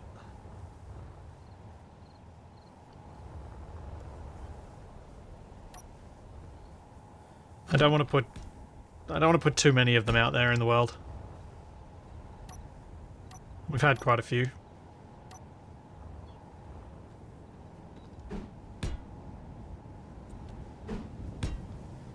So I'm thinking of this as a little office space. Just think of what else I can use as a back wall sort of thing.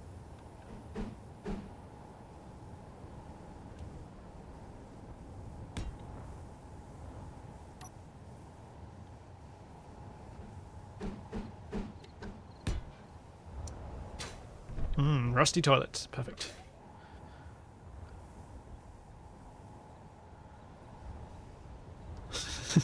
Enough dead capex? Never thought I'd hear you say that. Yes, yes. You can definitely have enough dead capex.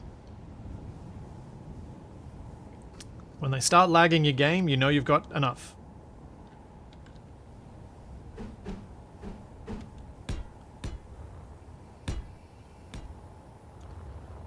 And yes, I have had enough of them that they have started lagging my game before.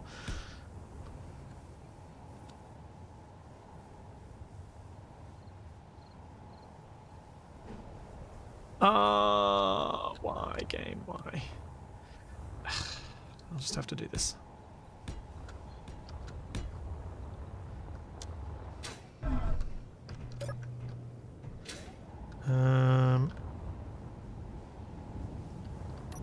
Wind turbine.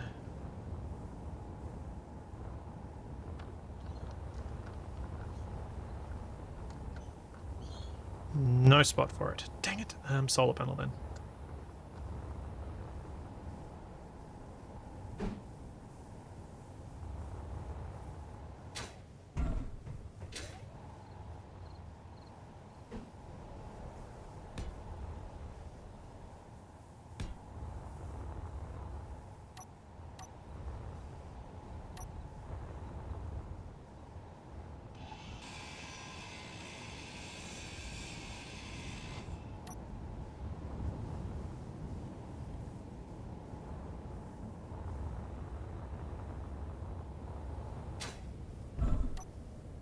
There we go, door works.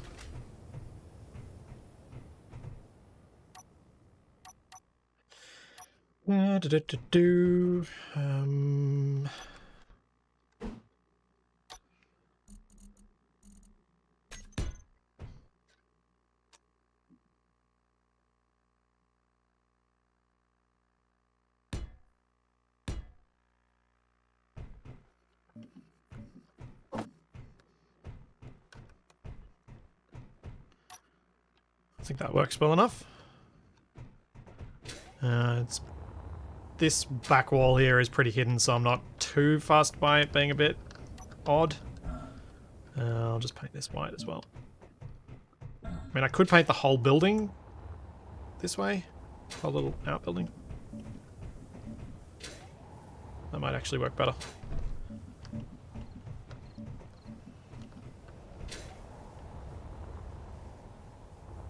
I'm not happy with the roof.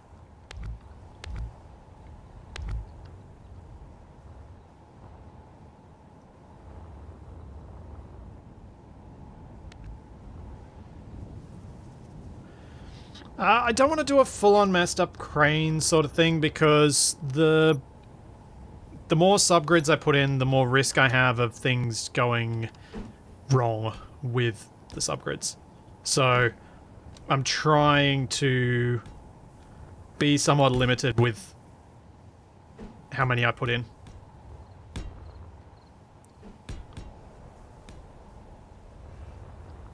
So I think it's important to restrain myself a little bit.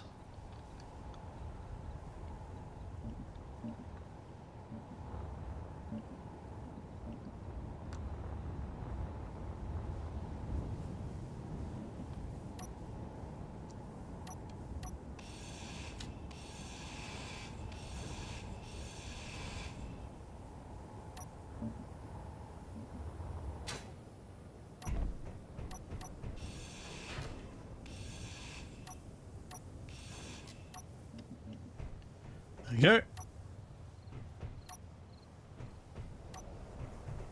And then I'm going to put a light in here because with this having a solar panel and no battery, the light will only be on during the day.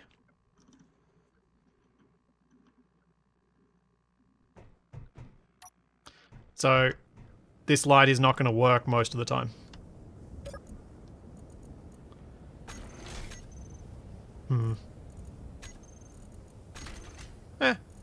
I'm going to put that as anyone can use and just leave it closed.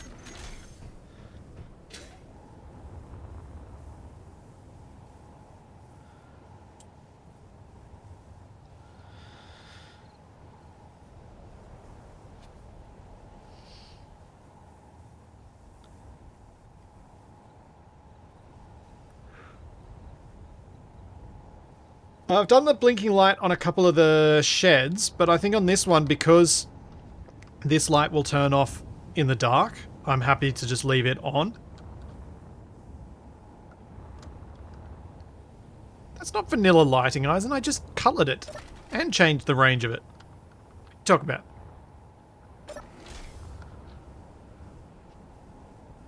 Could make the light really dim. Yeah, that's actually a good thought. I'll go for dim rather than flickery on this one.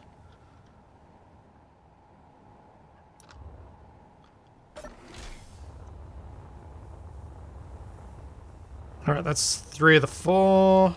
Now, this one's more intact. So this one, let's give the player a hydrogen tank. Small one.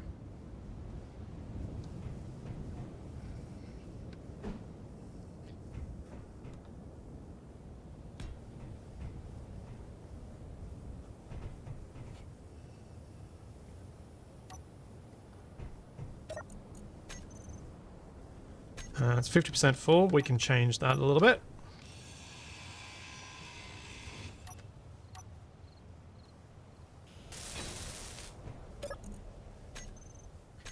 $49. Alright, I can leave that for a little bit longer. Does it make sense for these buildings to have sensor traps? Not really. Maybe some of them. I think it could be kind of cool to set up a building like this one that's solar powered to have sensor traps, because then the sensor traps only work during the day. Which I think would be kind of... I think that'd be really cool. I think it'd be really awesome to approach something in the dark and that be a genuine advantage to you. In fact, that could be how I do a lot of the turreted ones. And if I do enough of them that way, players will mostly attack at night. And I think that could make the turrets have a nice balance. So if you come in at night, they can't detect you and they're off. Yeah. Yeah, I really like this idea. I need to write it down.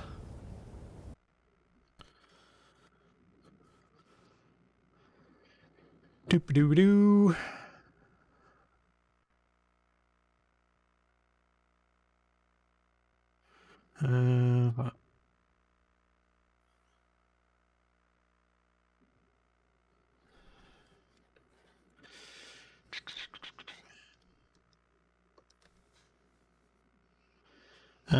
So Scrapyard ideas. I can't remember if I already had one of these.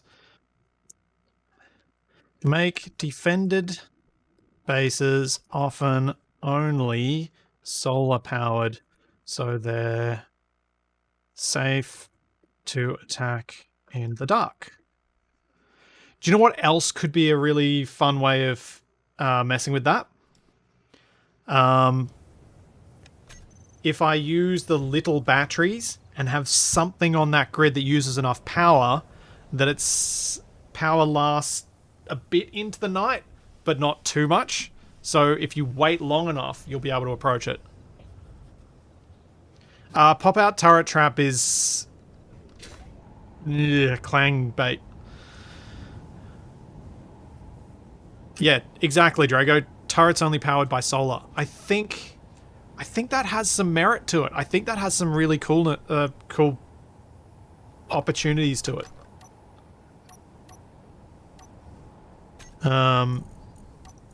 Some ways that we can do stuff that are really... it allows us to have a lot of the things that I kind of want to have with this mod, while not overwhelming the player in a really horrible sort of way.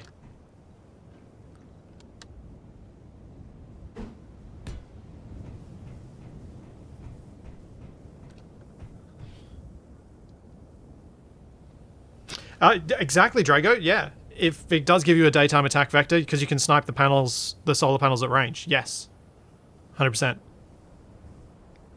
Hey, Kaylin. Yes, I am.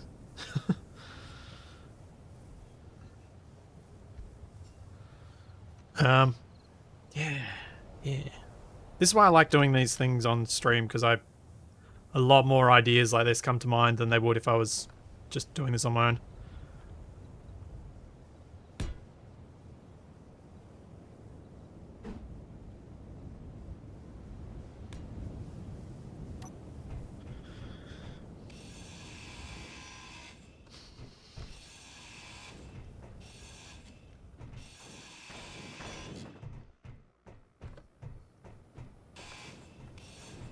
Just don't want the emissives on those. That's the only reason I ground them down a bit.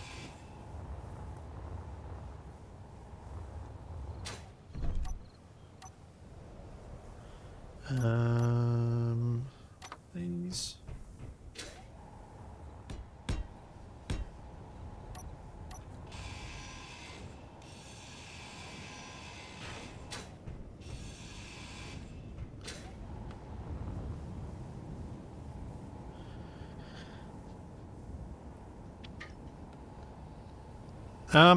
Yeah.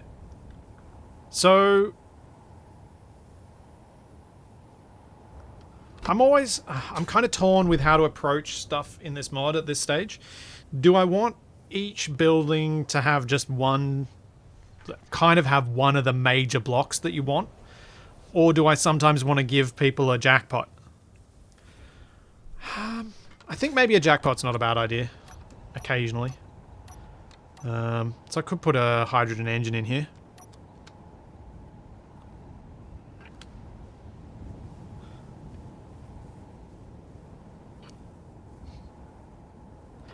Yeah, real Ranth, but I'm gonna build...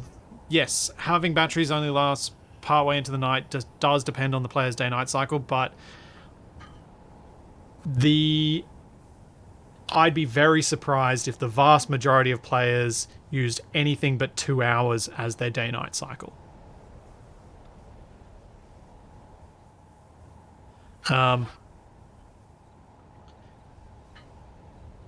And I think at some point with this sort of stuff, you've just got to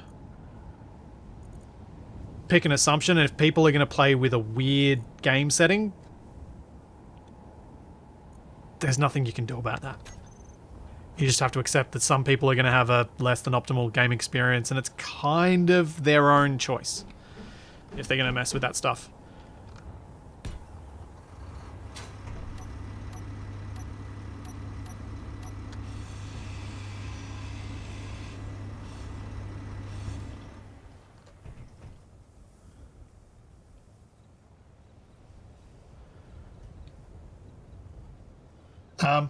But the thing is, if I make something so that it only lasts slightly into the night, then that will work for everybody. who uses anything but an extremely short day cycle. No, I like being weird. No, Real Ranthid can't. Not without Drago level, Grazob level trickery. Yeah, I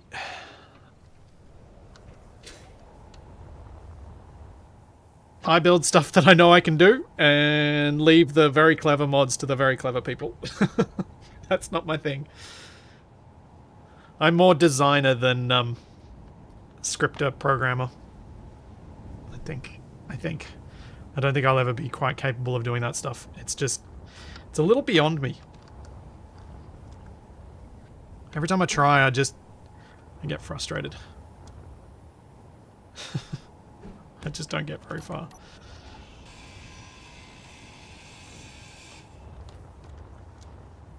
Alright. So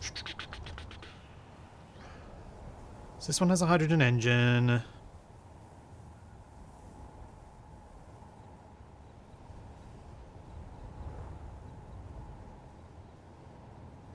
Yeah, but the thing is, if you make your day length longer, that will have zero impact. It just means you'll have more opportunities to get the ones that are powered down, and so what? I was planning on making a lot of this stuff not be defended anyway, so that doesn't really change it.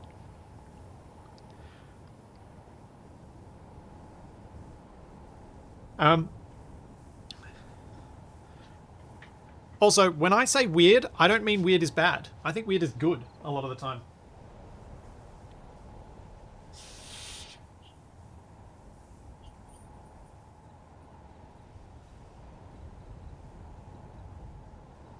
My dog is very weird,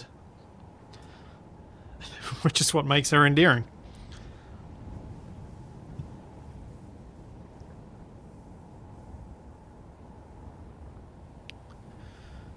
Yeah. No, I'm not going to give a broken assembler in this one because I think we'll work on something that's a bit more defended if you're going to get a assembler. Assemblers, I'm happy to gate behind combat. Everything else, no.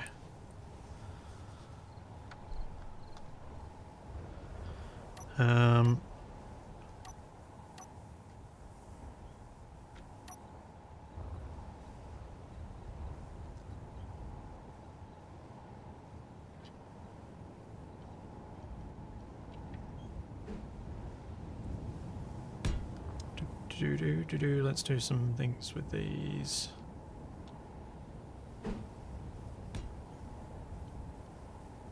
Kind of want these to look like makeshift catwalks rather than proper catwalks.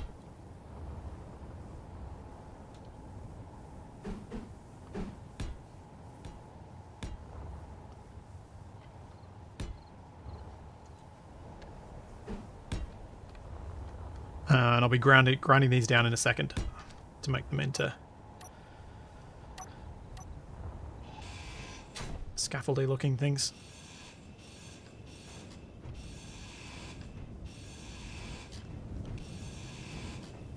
So I think this sort of extra detail makes a big difference to when you're walking up to this and looking at it going, what this was used for?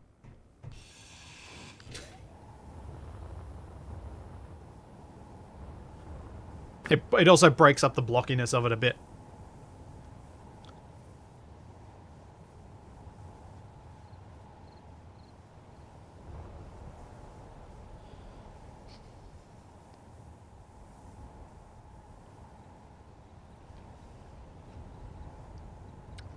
To color pick in Space Engineers, you grab a block, you look at a block that's the color you want, and you press Shift P by default.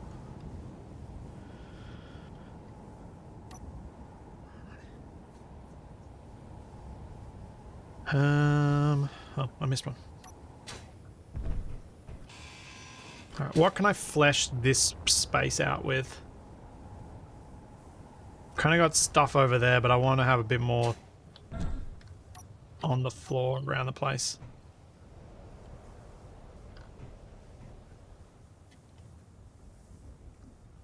Could have some ground down lab equipment, I guess, and some crates with them.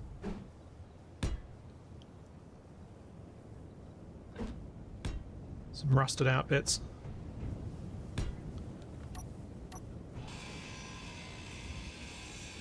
Oh wait, they only have one build state.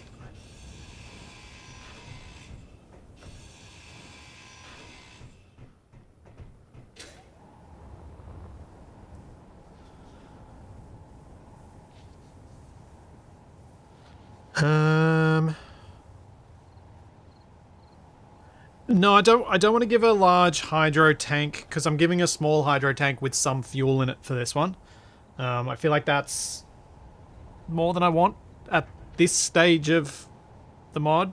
There may be later buildings that have that stuff, but I would want to gate them behind threat scores and combat and things like that so that there's a bit more interest in having to get hold of those special bits. But I could put some cargo containers down, like just regular small cargo containers once I find where they are on my hotbars. Because my hotbars are a mess.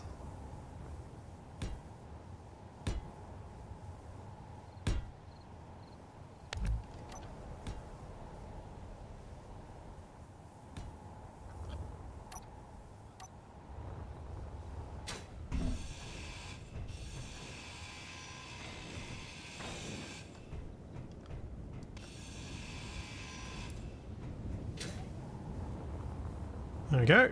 And what do you guys reckon? Battery or solar panels? Maybe we'll go solar panels on this one as well.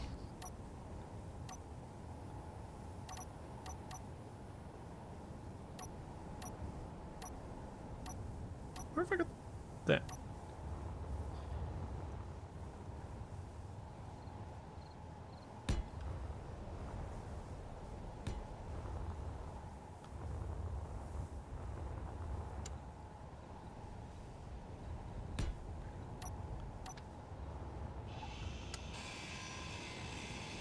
Does it need power? No, but I might want it to have power at some later stage.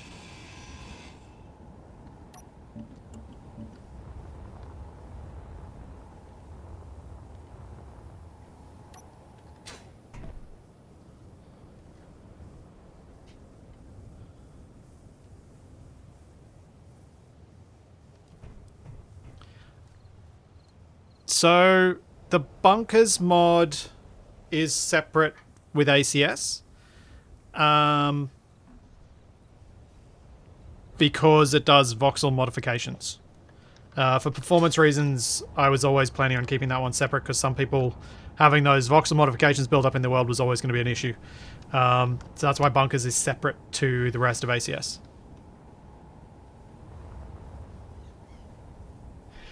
Yeah, Rush, I'm aware I've gone a lot bigger. I didn't mean to, but I've done it.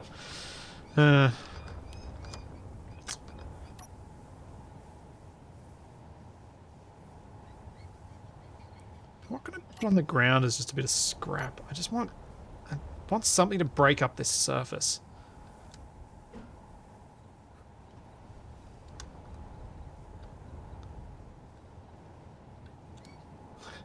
I foresee solar turrets meaning someone gets shot at full storm. Yep, I can see that too.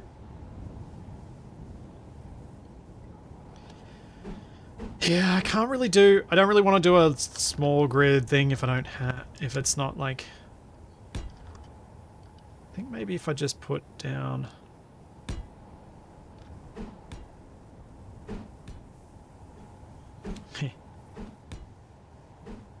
Oh, poop, I put that in the wrong bit. Need to move it one. Yeah, there. Should work. If we go with these...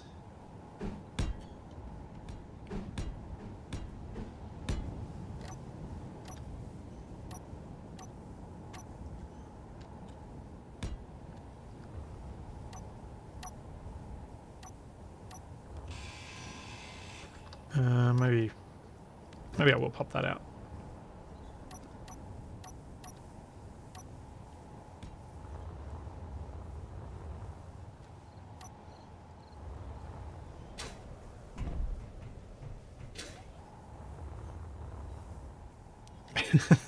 The mystery hole to nowhere.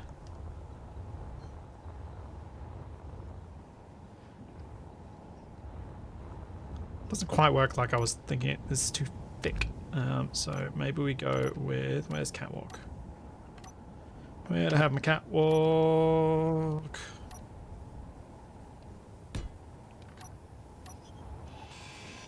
That's better.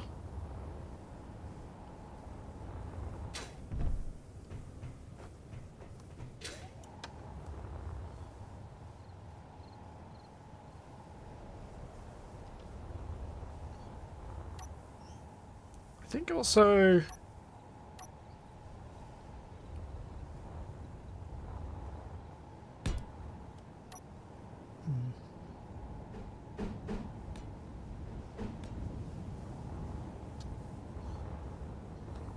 like just random bits of plate could be enough to add some interest without being too weird.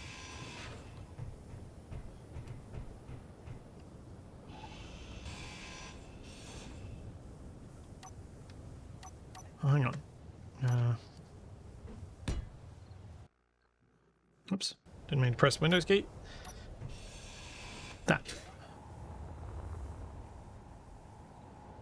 Yeah, I feel like that's broken it up enough. And then we can add a light on this bit.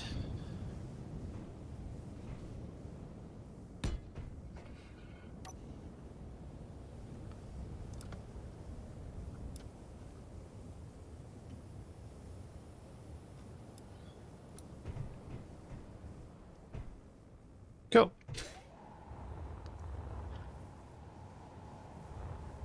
And yeah, I think a broken turret or two would work on this one as well.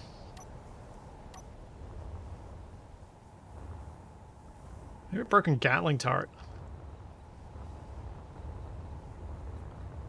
If I popped that off, can I fit it there?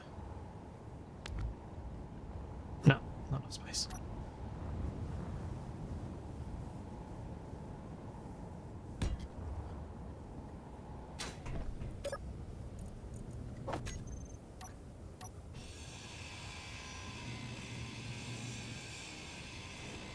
Yeah, Marcus, the only ACS mod that is not included in ACS now is bunkers. They're the only two you should use together. Any others you should not, because all the others are deprecated and no longer supported. Hey Tex, how's it going?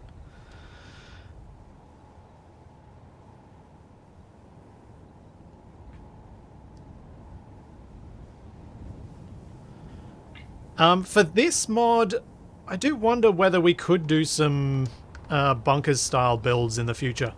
Because with mining removed from the playstyle, you're not going to have many voxel edits anyway. Although you're probably going to dig out some of the stuff around each of these, so maybe it doesn't matter because you're going to do that anyway.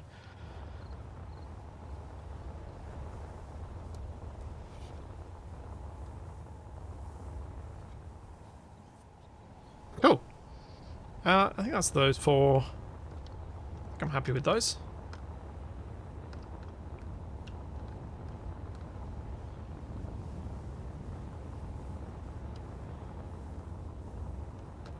Yeah.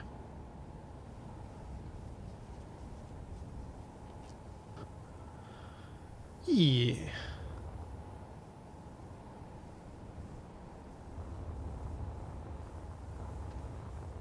So I think what I'd like to do next is work on little set pieces like these as fences.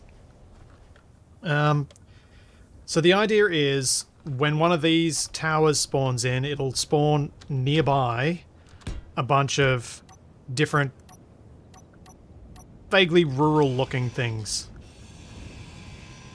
of which I think these fences fit the bill. And so what I'd like to do is create a few segments of different fence shapes and different little couple of block sort of decorative pieces that can go around these towers. Because I think that's going to add a lot of interest. And make them not feel so wildly out of place. And I've been able to decide to do that because, as I mentioned earlier in this stream, you're going to have to play with cleanup off when you play this style. I've realized it's basically impossible not to.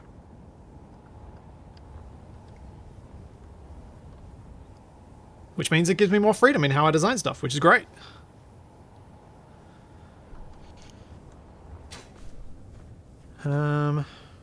Show. Do you know what I'm tempted to do? I'm tempted to load up Lost Colony, just to see what Smoky did there, for all the fence bits around the farms. Gruz probably gonna have to call it in about an hour. So still got a while.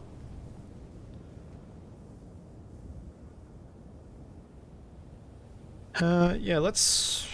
I think what I might do to make this a bit easier, because the ground here is not flat. Let's grab a nice blank base, and we'll build on this initially.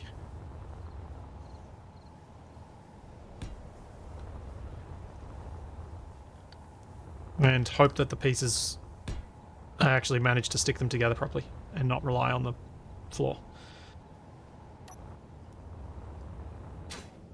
I think building out of the ground is going to make life easier. I could go up to space and do it, but then I find that that's... What the... Why? Why won't that let me place that? Huh? I'm very confused by this. Why is that being weird? Okay, so we got a length of fence. I can maybe make a second length of fence and try and do something that looks like an opened gate. The challenge there is going to be, how do I connect those two bits so it doesn't just look like a bent bit? Yes, Charlie is my dog, for those not aware.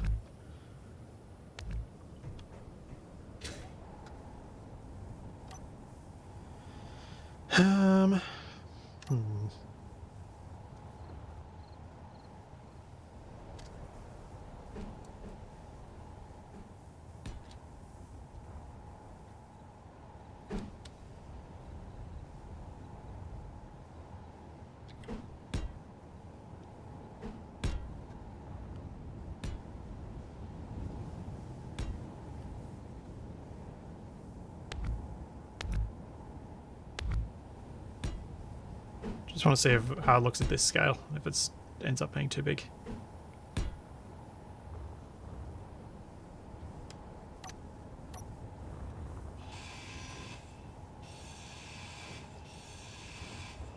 Just thought this could look like an intentionally slightly fancy gate. Because then we can go with...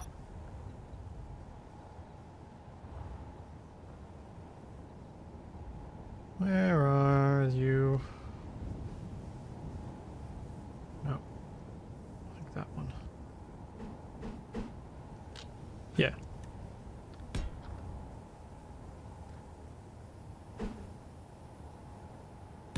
So we can have that as opened, and then we can leave the other side shut.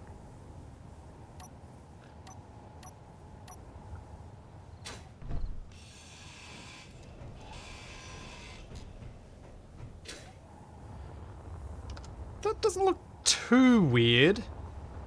I wonder if I can... what I can do to try and make this a bit smaller.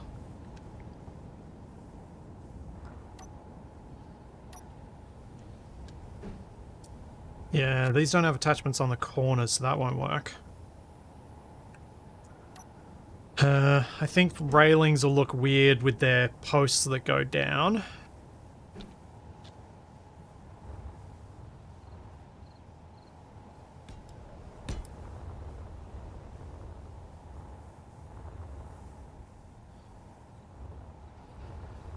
I don't think the neons would work here because they're centered. So they're all in the middle.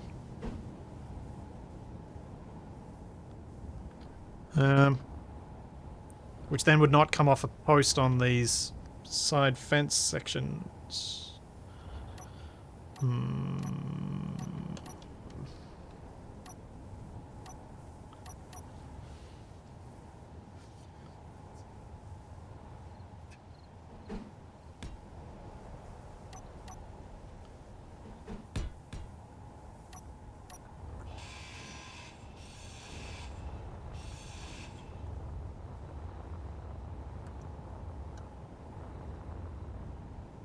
It doesn't look too bad.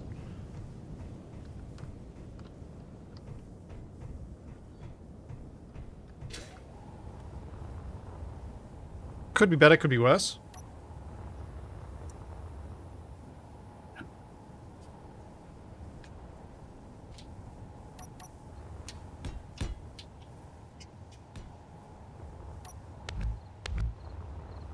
Like, if you see that section, you're pretty much... you know exactly what it is. Could you imagine that's a sign hanging beneath it? And I guess for this stuff, the main thing is just trying to make the towers look a bit more interesting without the thing looking completely janky.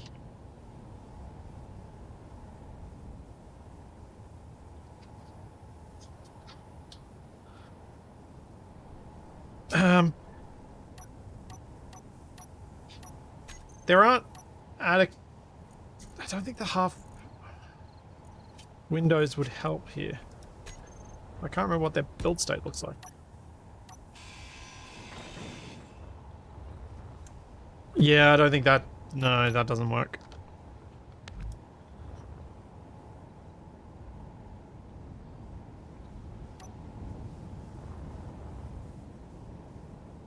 The only thing I'm contemplating here is whether using slopes could improve it, but we don't have slopes for this transition here, for this corner. So I don't think that'd help.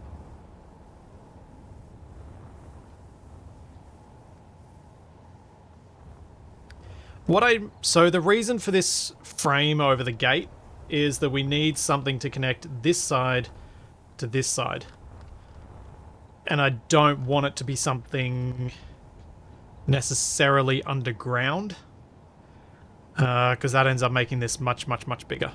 I want these things to be partially in the ground and just a bit of a mess, really.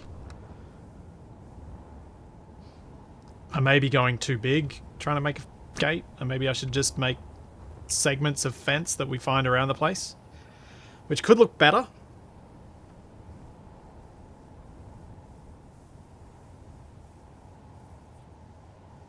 We'll leave that for now. Leave it for now.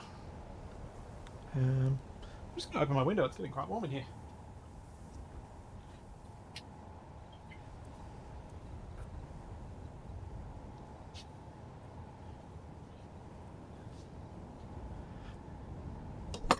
Oops. What else? So what else can we do? We could have like little things to try and look like feed troughs. And maybe that's where the half windows could be useful.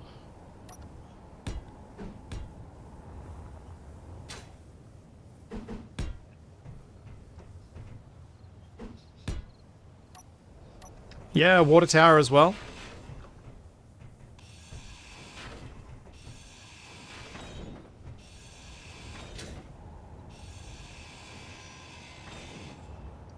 Actually, I think that's the wrong thing to use. I think I need the off-road wheel. This.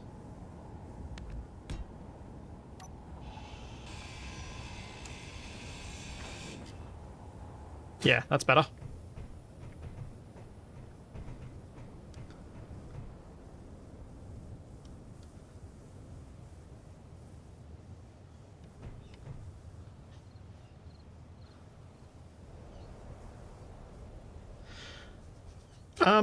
So the gate would just be standing on its own, and then you'd find another piece of fence somewhere else, and it'd look like stuff's been knocked over, worn out, but some bits have just managed to stay standing.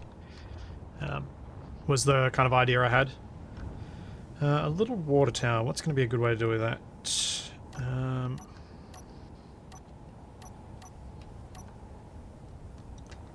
If we go with...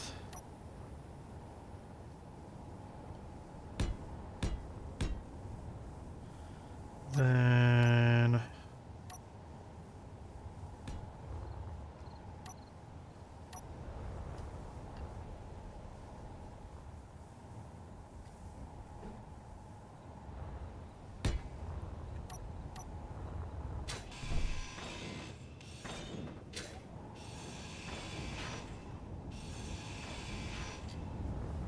like so. One water tower. Signs of long abandoned agriculture. Yes. Exactly, Rush. Exactly. Well put. Yes, the windows do stay connected without the floor. So these are windows and catwalk plate. So there's a double connection there, but then this will go... This connects up through here. Comes back down onto this side, which is connected, and then these diagonals I specifically chose because they do connect. So that'll all remain as one piece.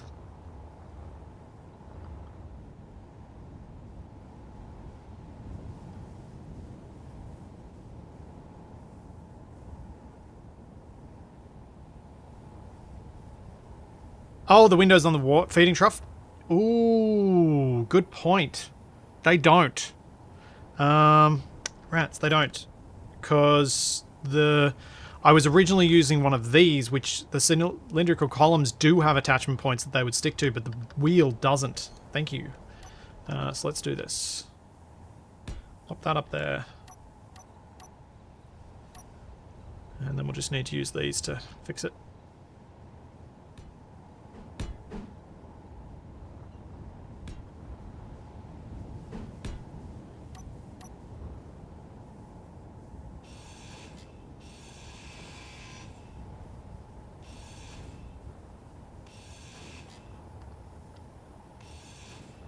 There we go.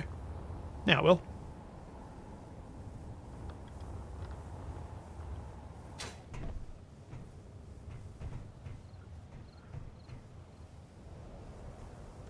I wonder if this will look alright.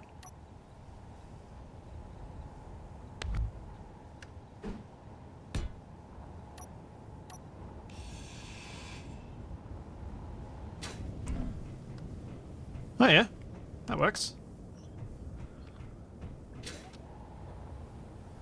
I'm going to have so much fun going through and naming all these grids so that I can actually put them into the mod, aren't I? That's not going to be fun. Should have been naming them as I went. Oh well. What other agricultural thing could I make? I'd like to have a bit of variety. I'm pretty sure it does, Rush. Pretty sure it does. Can test though. Yep. Because it's got an attachment point in the middle, and so does the wheel. I need to look at pictures of farms to see what I could build that's little.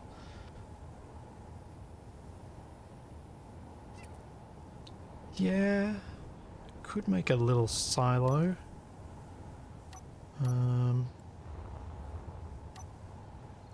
Could just do a really basic one. Like that tall. Oops.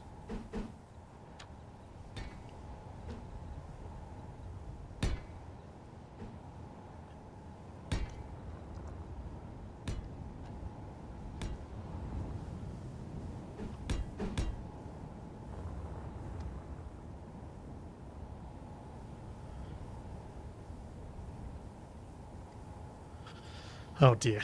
I'd say a turret would be the most fitting example of long abandoned aggro culture. Yes. Yes, it would. I don't think I'm going to do a large grid combine. That sounds like a bit much.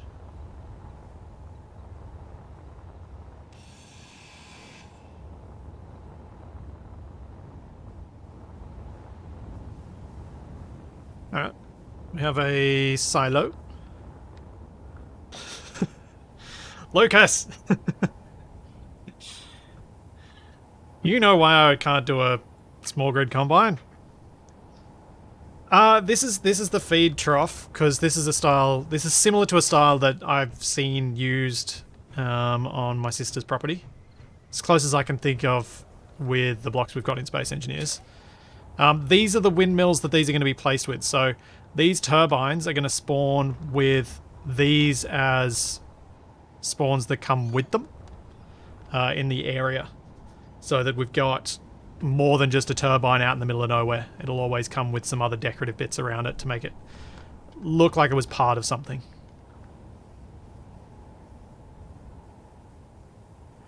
Rush, maybe, but I'm not going to encourage it because we saw what happened with ACS submissions. If I encourage submissions, it's just going to get overwhelming, I suspect.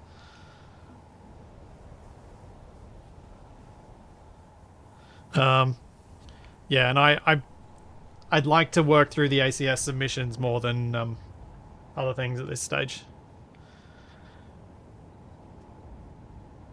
No, the windmills are not going to be connected to anything. The intent for the windmills is that's a windmill, that's a turbine for you. You can steal that turbine and then you've got power generation capacity. Because without that, you don't. No, can't do voxel pasting text. This isn't a fixed scenario, this is an MES scenario setup. So it'll be random spawns. I know I could do voxel placements if I decided to go all the way of spawning in an asteroid and things like that, but I don't want to do that. I'll make a run down. Okay, hang on. Yeah, that's another option.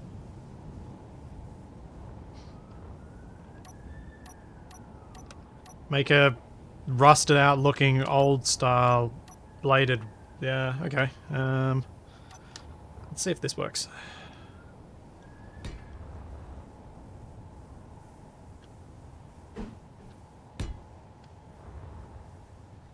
Yeah, all spawnable text. Exactly.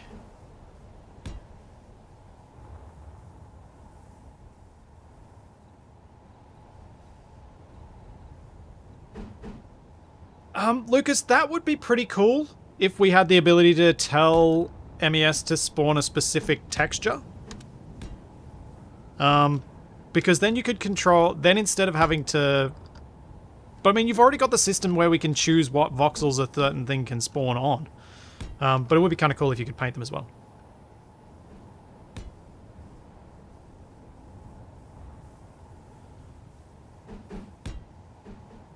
I'm wondering if this is just going to be too big. Once I've ground them down, we'll see.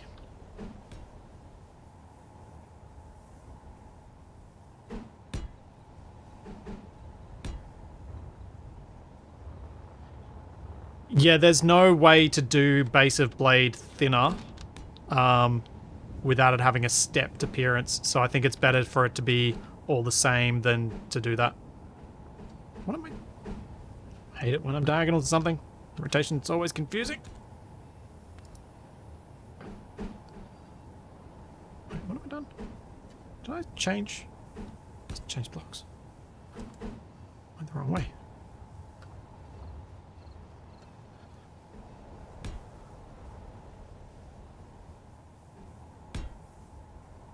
I'm not sure I'm going to like this in the end. That one's too long. I feel like it looks like a children's colourful spinny wheel. I don't think I'm going to like this. I think if you were making a... If I was making like a large Dutch-style windmill, then maybe. But I don't think I'm going to like this. Yeah, pinwheel.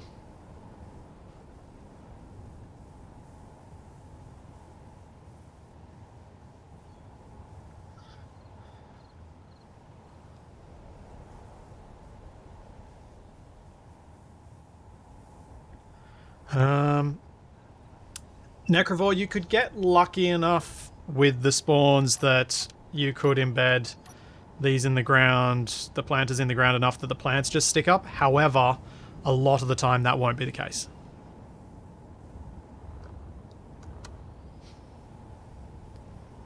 Yeah, Lucas, it is a shame we can't steal the turbine blades from a large Atmo thruster.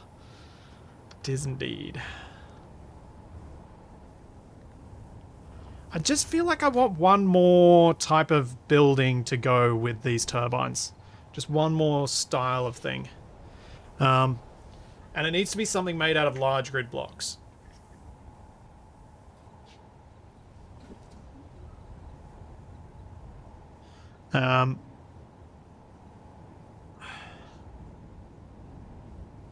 Barn, fence, silo.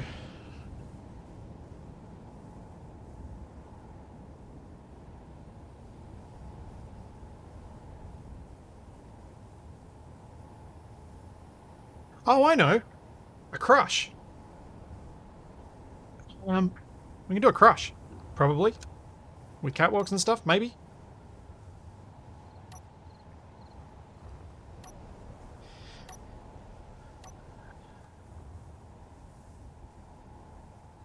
Something that looks vaguely like one anyway.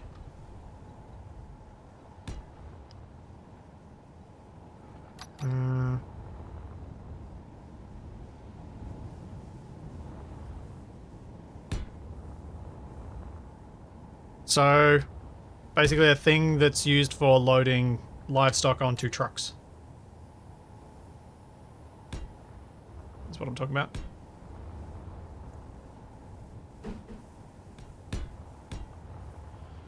So I'm going to start with the slopey bit, because that's going to be the trickier part.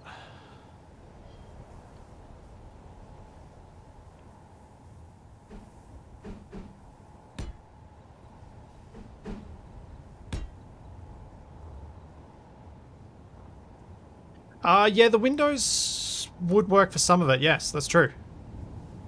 The ugly windows would definitely work.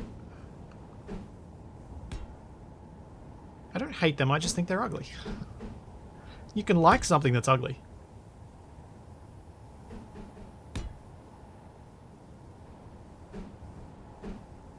Just wish they weren't so ugly. That might look better as square rather than going all the way up.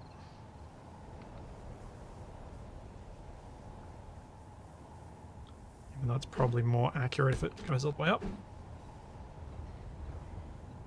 A crush, something to drop on a capac. Arguably. Yeah, so let's, for some of the rest of this, let's use the half windows. We'll grind all this down once we've got it kind of set up. I'm going to have to be clever about making sure these things are actually connected, though. Because this is all going to have to spawn in together.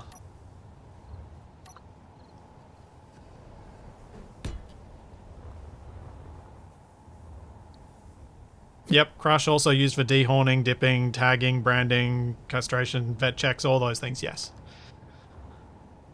I was specifically thinking of the ones with the ramps in them to get them to load onto trucks. Largely because they're the ones I mainly see when driving around, because obviously they're near the road.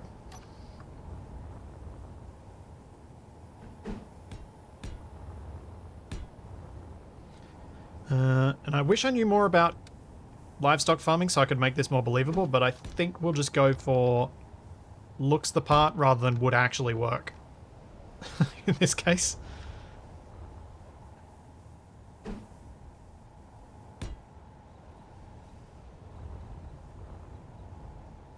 Oh. Yeah, you could do a cattle grid underneath the gate, but I don't think it'll often... I think it'll rarely be seen. Looks the goods. Sweet, I'm happy. I think that'll kind of do. I think this will sell it. And all of these blocks are connected. So let's grind them down and have a look what it looks like.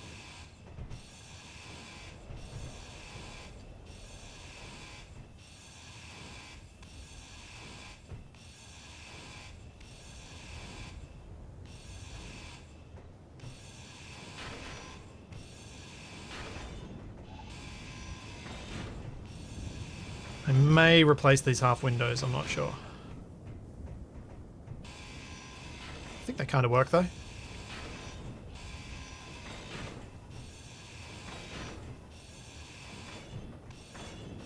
I mean, to see a proper crush in action, I'd just have to go and visit my sister on her property.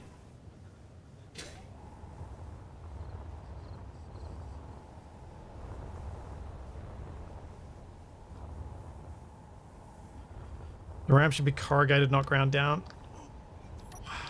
Maybe. Depends if the corrugations go the right way. I think they do.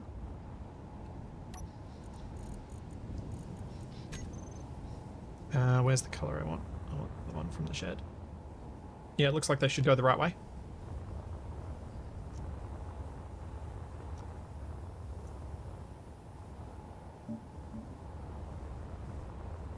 Does it look too clean? Nah, not really.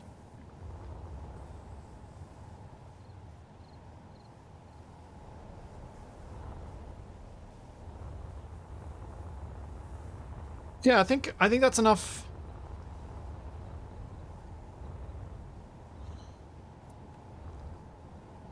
I think that's enough farming related stuff for the windmills, the turbines, to get some have some interesting stuff nearby.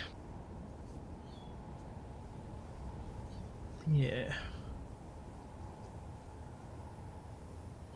Now I just need to find the time to actually set these up as spawns so we can start mucking around and seeing how this plays out. Oh. Alright, so abandoned stuff out in the middle of nowhere. You expect to see farming equipment. You'd expect to see like hunting / wildlife observation, things like this. An old RV / mobile home. I did not grind the neon on the crush, thank you.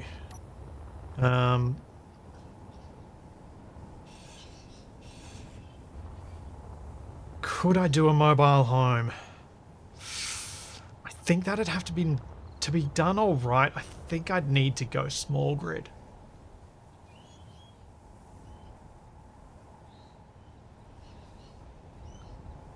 But what about a demountable?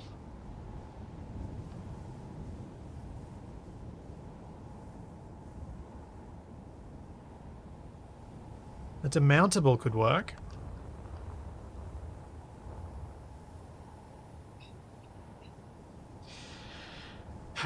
Did you hear about the popular dwellings where the engineers disabled the safeties on the roof-mounted windmills?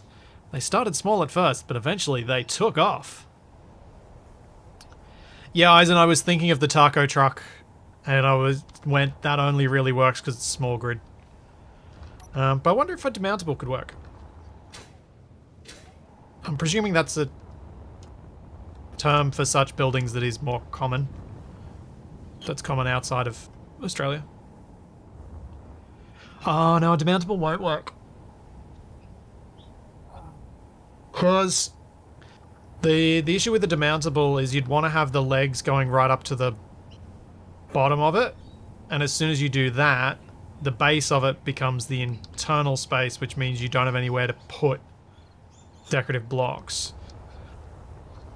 Though maybe it's worth a try anyway, because we might be able to come up with something that feels like a single person dwelling that has just panel as floor, and then we use full block stuff. So things like the bathroom, which has its own floor, things like the shower, which has its own floor. So why don't we go bathroom, shower sort of thing. Can't do much else, is there, actually? Yeah, there really aren't that many decorative things that have their own floor. Because you're not going to be able to have a couch, you're not going to be able to have a desk, you're not going to be able to have a kitchen, you're not going to be able to have any of that stuff. Yeah, bed works.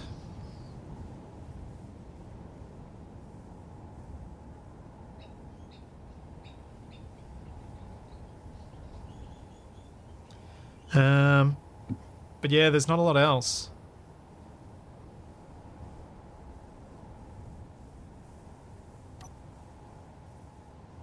That's kind of it.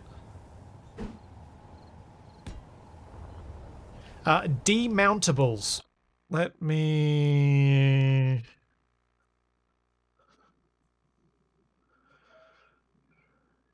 find a clear picture. Here we go.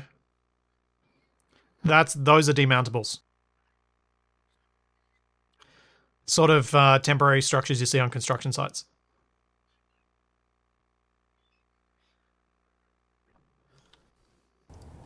And also frequently used for temporary permanent expansions to public buildings in Australia. So lots of schools have them, lots of hospitals have them, that sort of thing. Because they're mountable on blocks, but they're demountable from those blocks.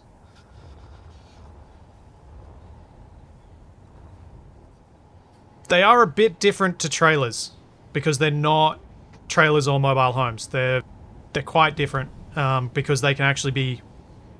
They're commonly made in chunks that are bigger than you can haul on a truck. Portables, yes, but not trailers or mobile homes. They're separate to those. What else would we find in the middle of nowhere? Kind of do want to just put an outhouse. Since we're doing... Oh yeah, since we're not having deleted stuff, let's make an outhouse. How can I make an outhouse?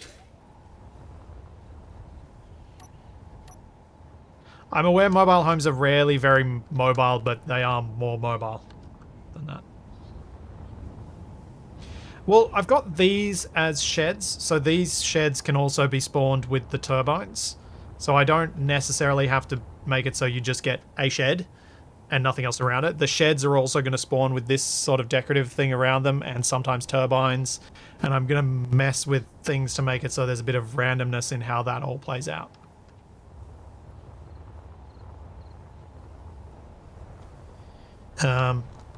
Similarly, these hangars might spawn near a turbine. I'll have to play around with how each building spawns with other ones, just to get a feel of how we're gonna have something that feels believable but isn't too over the top. Which is exactly why I've decided to make this mod myself rather than just using the abandoned settlements mod, because as mentioned, it's a little too generous for what we're going for.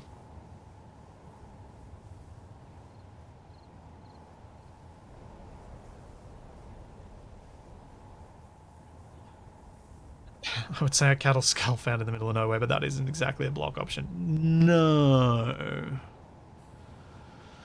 And if there was a way... I mean, there is a way. Something I can do, but I've really got to put a bit more thought into it. So at the moment, these sheds... Well, that wasn't a good example.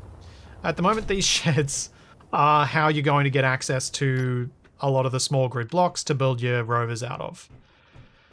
That's not to say I can't break a rover and have it spawn 2 meters above the ground and then it'll just sit wherever it lands.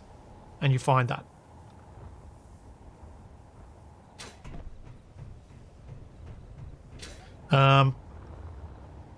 But I was trying to last time avoid doing that, but it actually isn't something I necessarily have to now. So it's something I can definitely consider doing.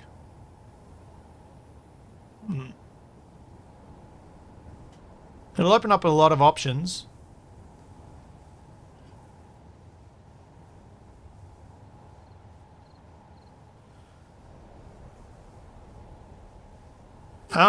Yeah, Rush, your muscle cars are pretty cool. So yeah, some of those, I might use one or two of those if Rush, I'll let you know if I get to the point of, or when I get to the point of doing that. I'll just send you a DM on Discord.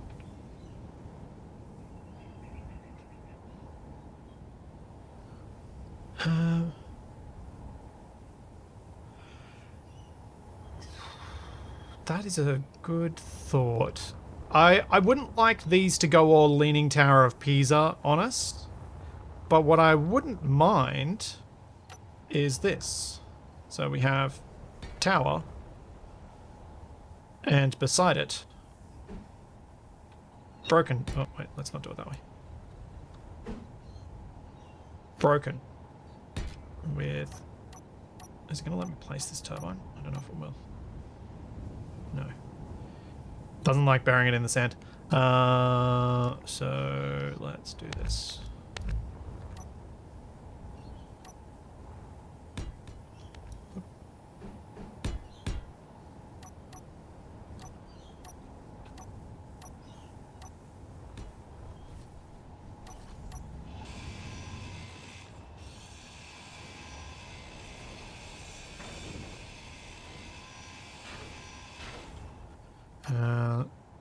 Let's try and see if it'll let me place it now. Yeah. So I was thinking, like, the reason I wanted to put this directly next to it is so that these two will spawn together. I know it looks a little bit janky, but I think it's better than sometimes having a fallen over thing without... Oh, maybe it isn't. I think it looks alright.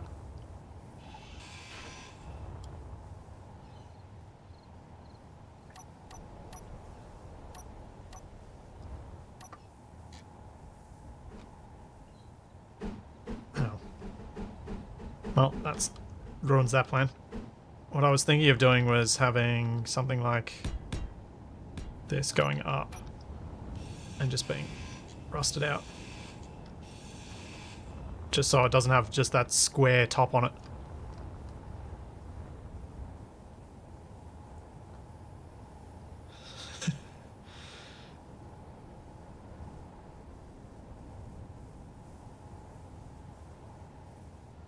Oh, cool. Cool, Rush. And you're welcome, Commander Zem.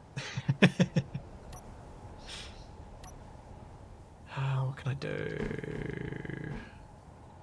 I just kind of want to add something to make this look a bit like it's torn rather than just gone, oh, these are a bunch of blocks that we built with that don't actually attach to each other. Let's just slide this off. Like little wooden play blocks.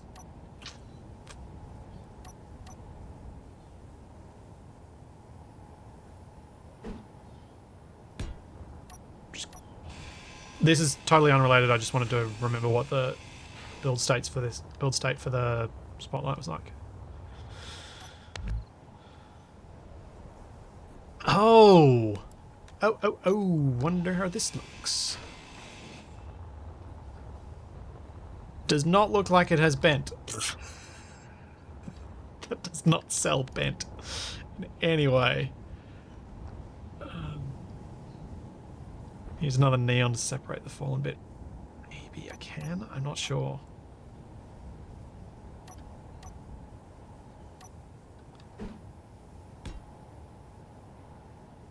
Maybe if you're thinking like...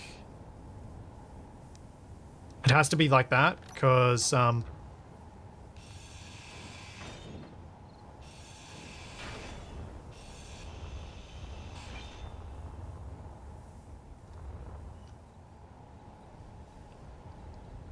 Yeah, I could put it on the bottom. Yeah. Yeah, let's do that. Grab those.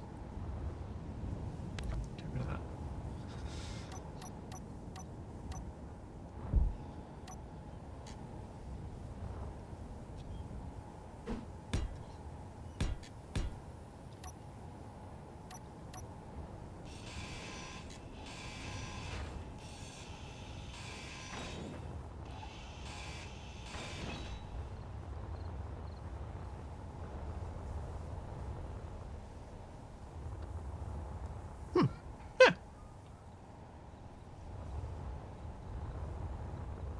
think we need to get these a bit more ground down.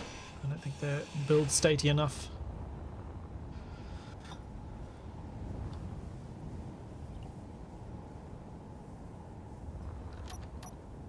I think that works. I might also add this here. This up here.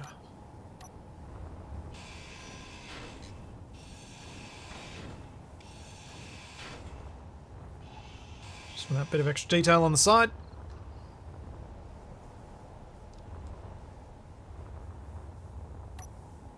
And now I need one here, because otherwise it looks incomplete.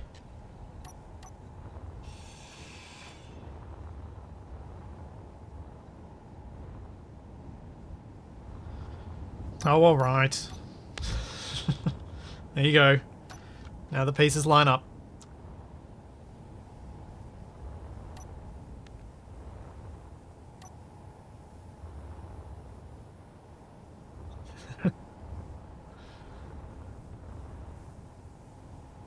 Yeah, that's the point, I know.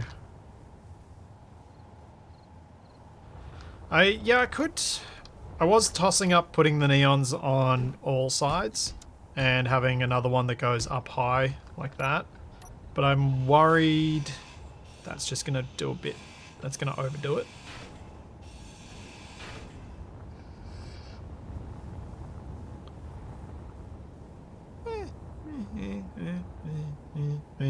Maybe.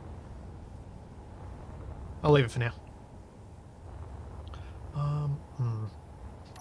Is there anything else we've got that's a middle thing that's small? We don't really, do we? There's not really anything else I can use to do like a half height thing.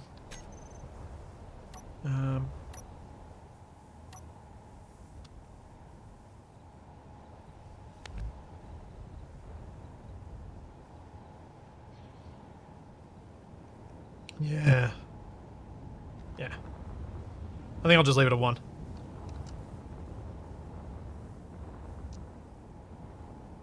Yes, the art of perfectly imperfect is tricky, trying to figure out which parts you want to use for what.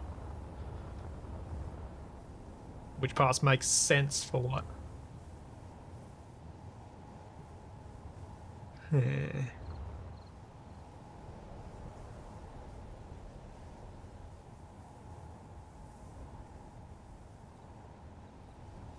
Piston head on top of water tower. Let's have a look.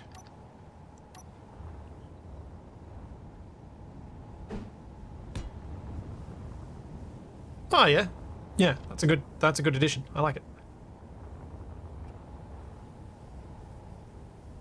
I almost never use these top piston parts because we got access to them as an easily used block around the same time that we got panels. So it was like, well, now I don't need them because I got panels to cover things.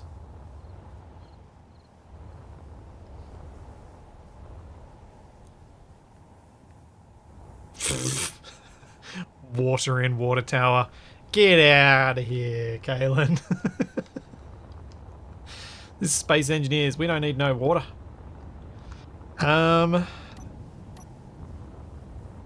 Unless it's rock solid and pink and alien.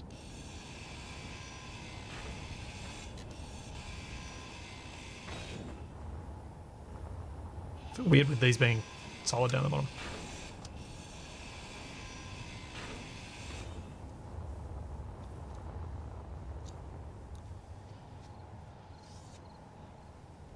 Random empty gas pipes. Ah! Yes. What can we do with that? Not necessarily empty gas pipes, but like if I go and if I start with, say, one of these.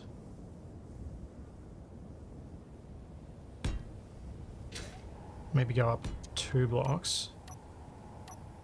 Because this is another random thing you'll find out in the middle of nowhere. Then we go industrial conveyor sorter. Then we can have like random pipe sections.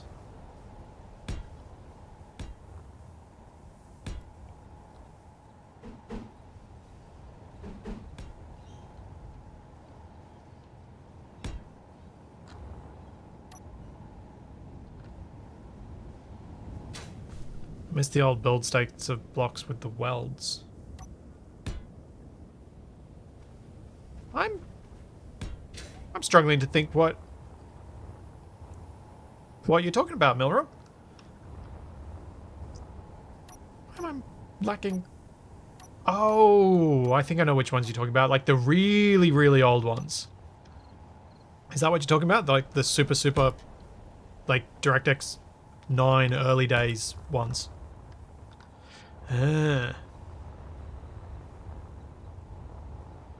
Okay, now I'm gonna need to do a couple of things. Make this not look weird. I need something to come up because these bits don't quite line up. What else could we use instead of the beam blocks here?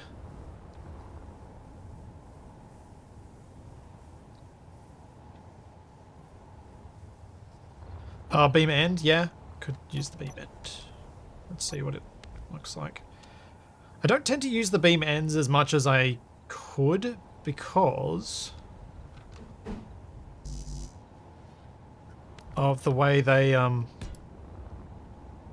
have the one crossbeam, which to me always looks weird. But since we're only having... Oop.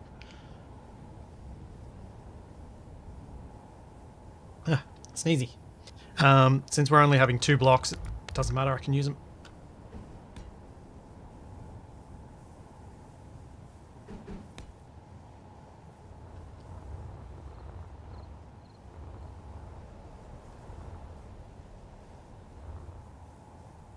Yeah, that works. That worked much better.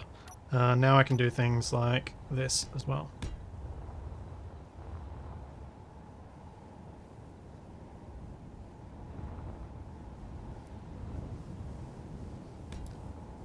Put a couple of ladders on there.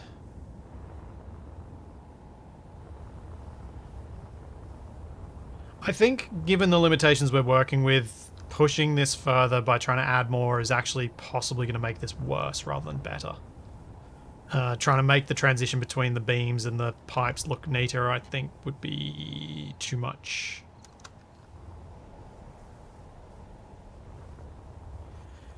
Yeah. Like with... Once I've got a... Like I could do it the sort of thing as a template as well, where we have versions that just are broken, which is what I was imagining.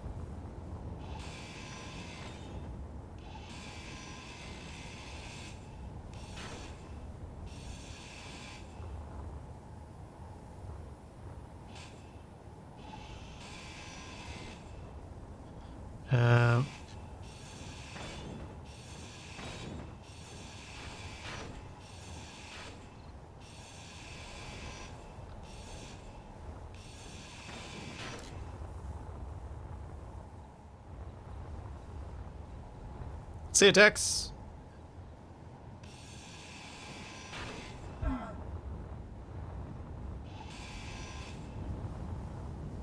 Yeah.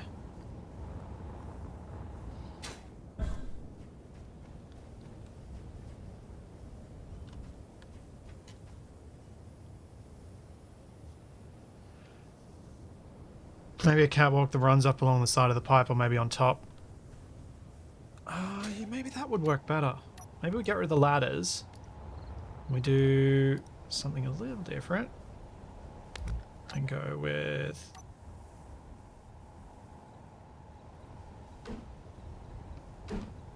some half stairs.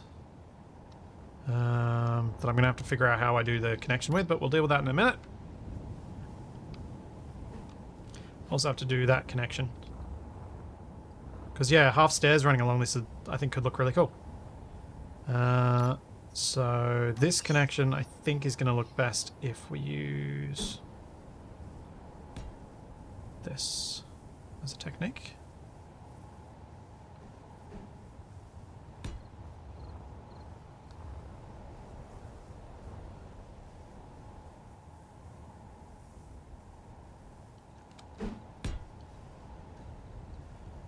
So I used this on a ship recently, and I think it works a lot better than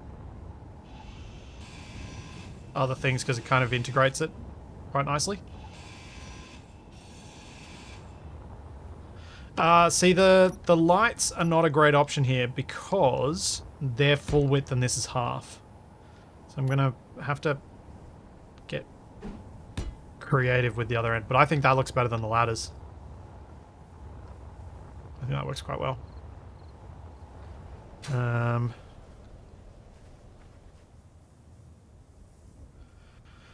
How bad is this going to look?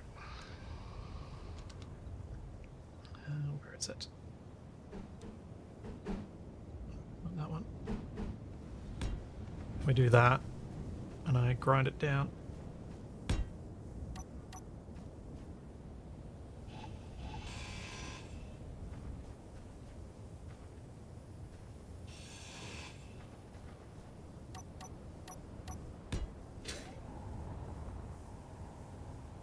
That's not too bad, actually. I'm okay with this. There's so much rust around here, it's quite well hidden. Oh, what we need to do though is swap out some of these for for incomplete.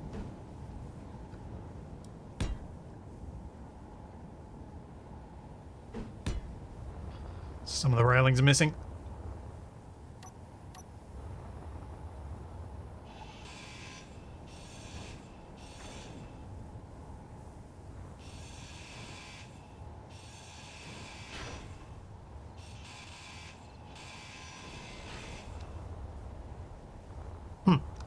Yeah. Yeah!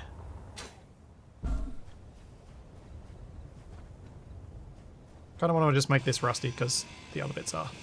And it's standing out too much right now.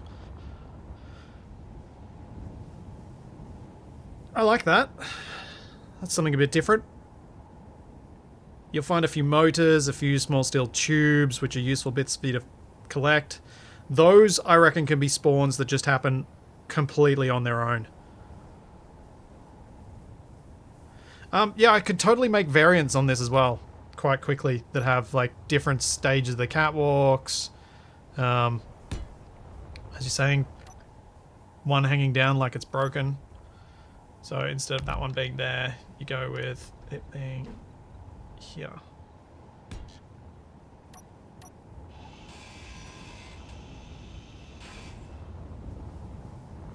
And then that would probably mean that we need to break those ones.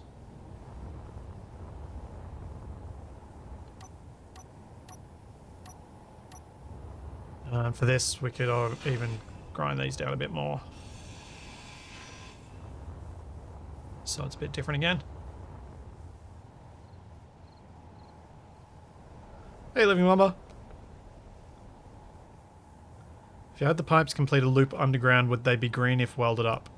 Yes. The end bits, yes, they would. Can you make a nodding donkey oil well to go with all this? Morbus, there is a big part of me that wants to, but equally there's a part of me that goes, that's a really good way to kill people's sim speed. Like a really good way to break it. Oh. Oh.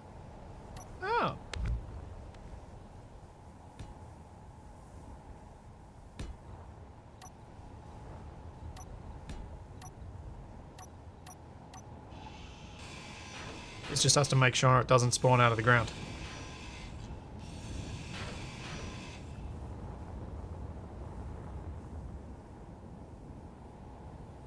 Not moving just to look like.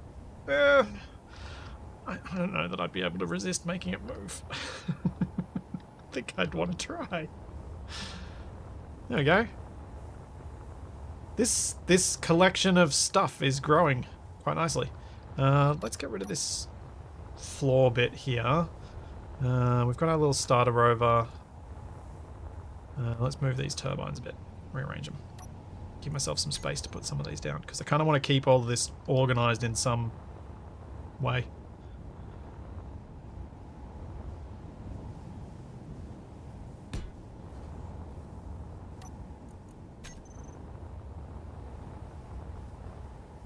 This is completely separate to ACS.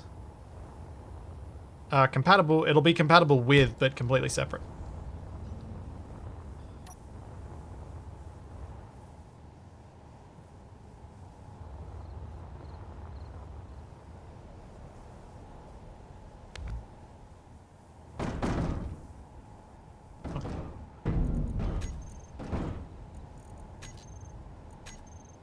Should probably turn off damage before I do things like that.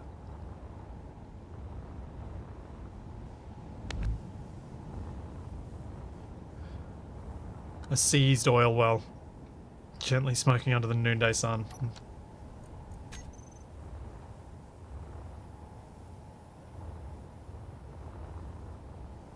So, decorative piece.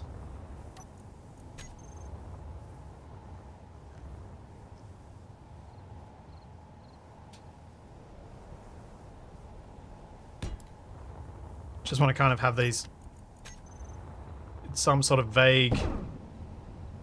vaguely organized positions, because if I don't, I'll end up not adding them all, because I won't be able to remember which ones I've done and which I haven't.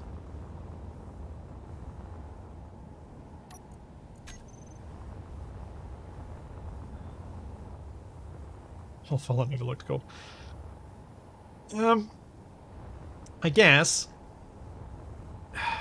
there's a part of me that likes the idea of using the rotation tools in MES to spawn these at not quite vertical angles, but there's also a part of me that knows that when you find these things out in the middle of nowhere, very few of them manage to Tower of Pisa and not just either completely fall over or remain upright.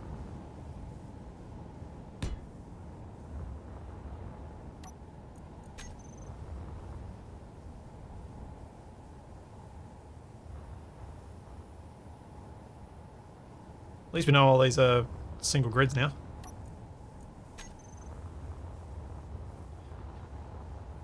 I'll put the crush with the fences.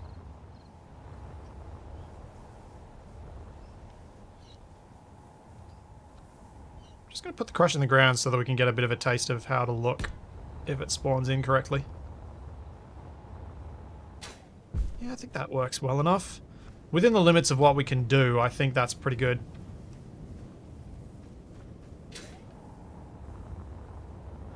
I have not named any of these grids, Graz, unfortunately, which is problematic.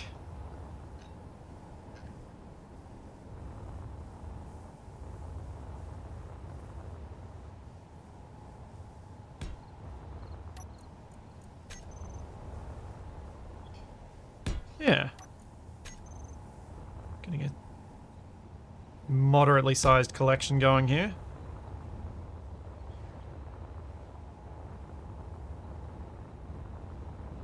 Certainly enough pieces to start putting this into an actual mod.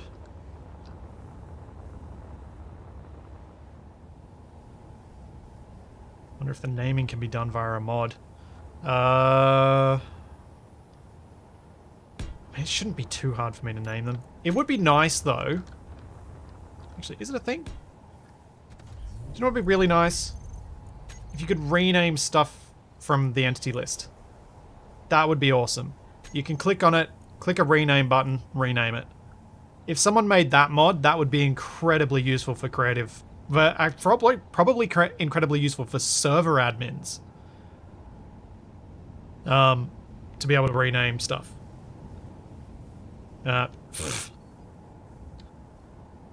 You make it, Psychotic Butcher. You make it. I can't do these things.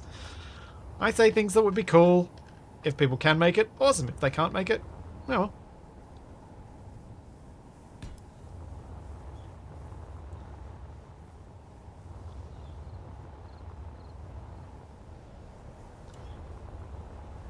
Yeah. Yeah.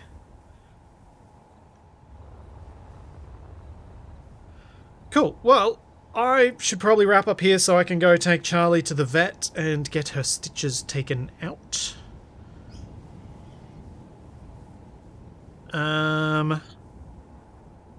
But I'm feeling really good about this.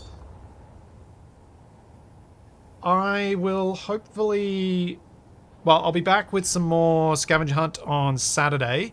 I'm actually going to be joining Capac for part of his stream tomorrow. So at the start of his stream, I'm going to be joining him for some Across the Obelisk, which should be fun. High tension power lines. Oh, that's a good idea. Let me just put that. Where's my thing? Where's my thing? So that's tonight.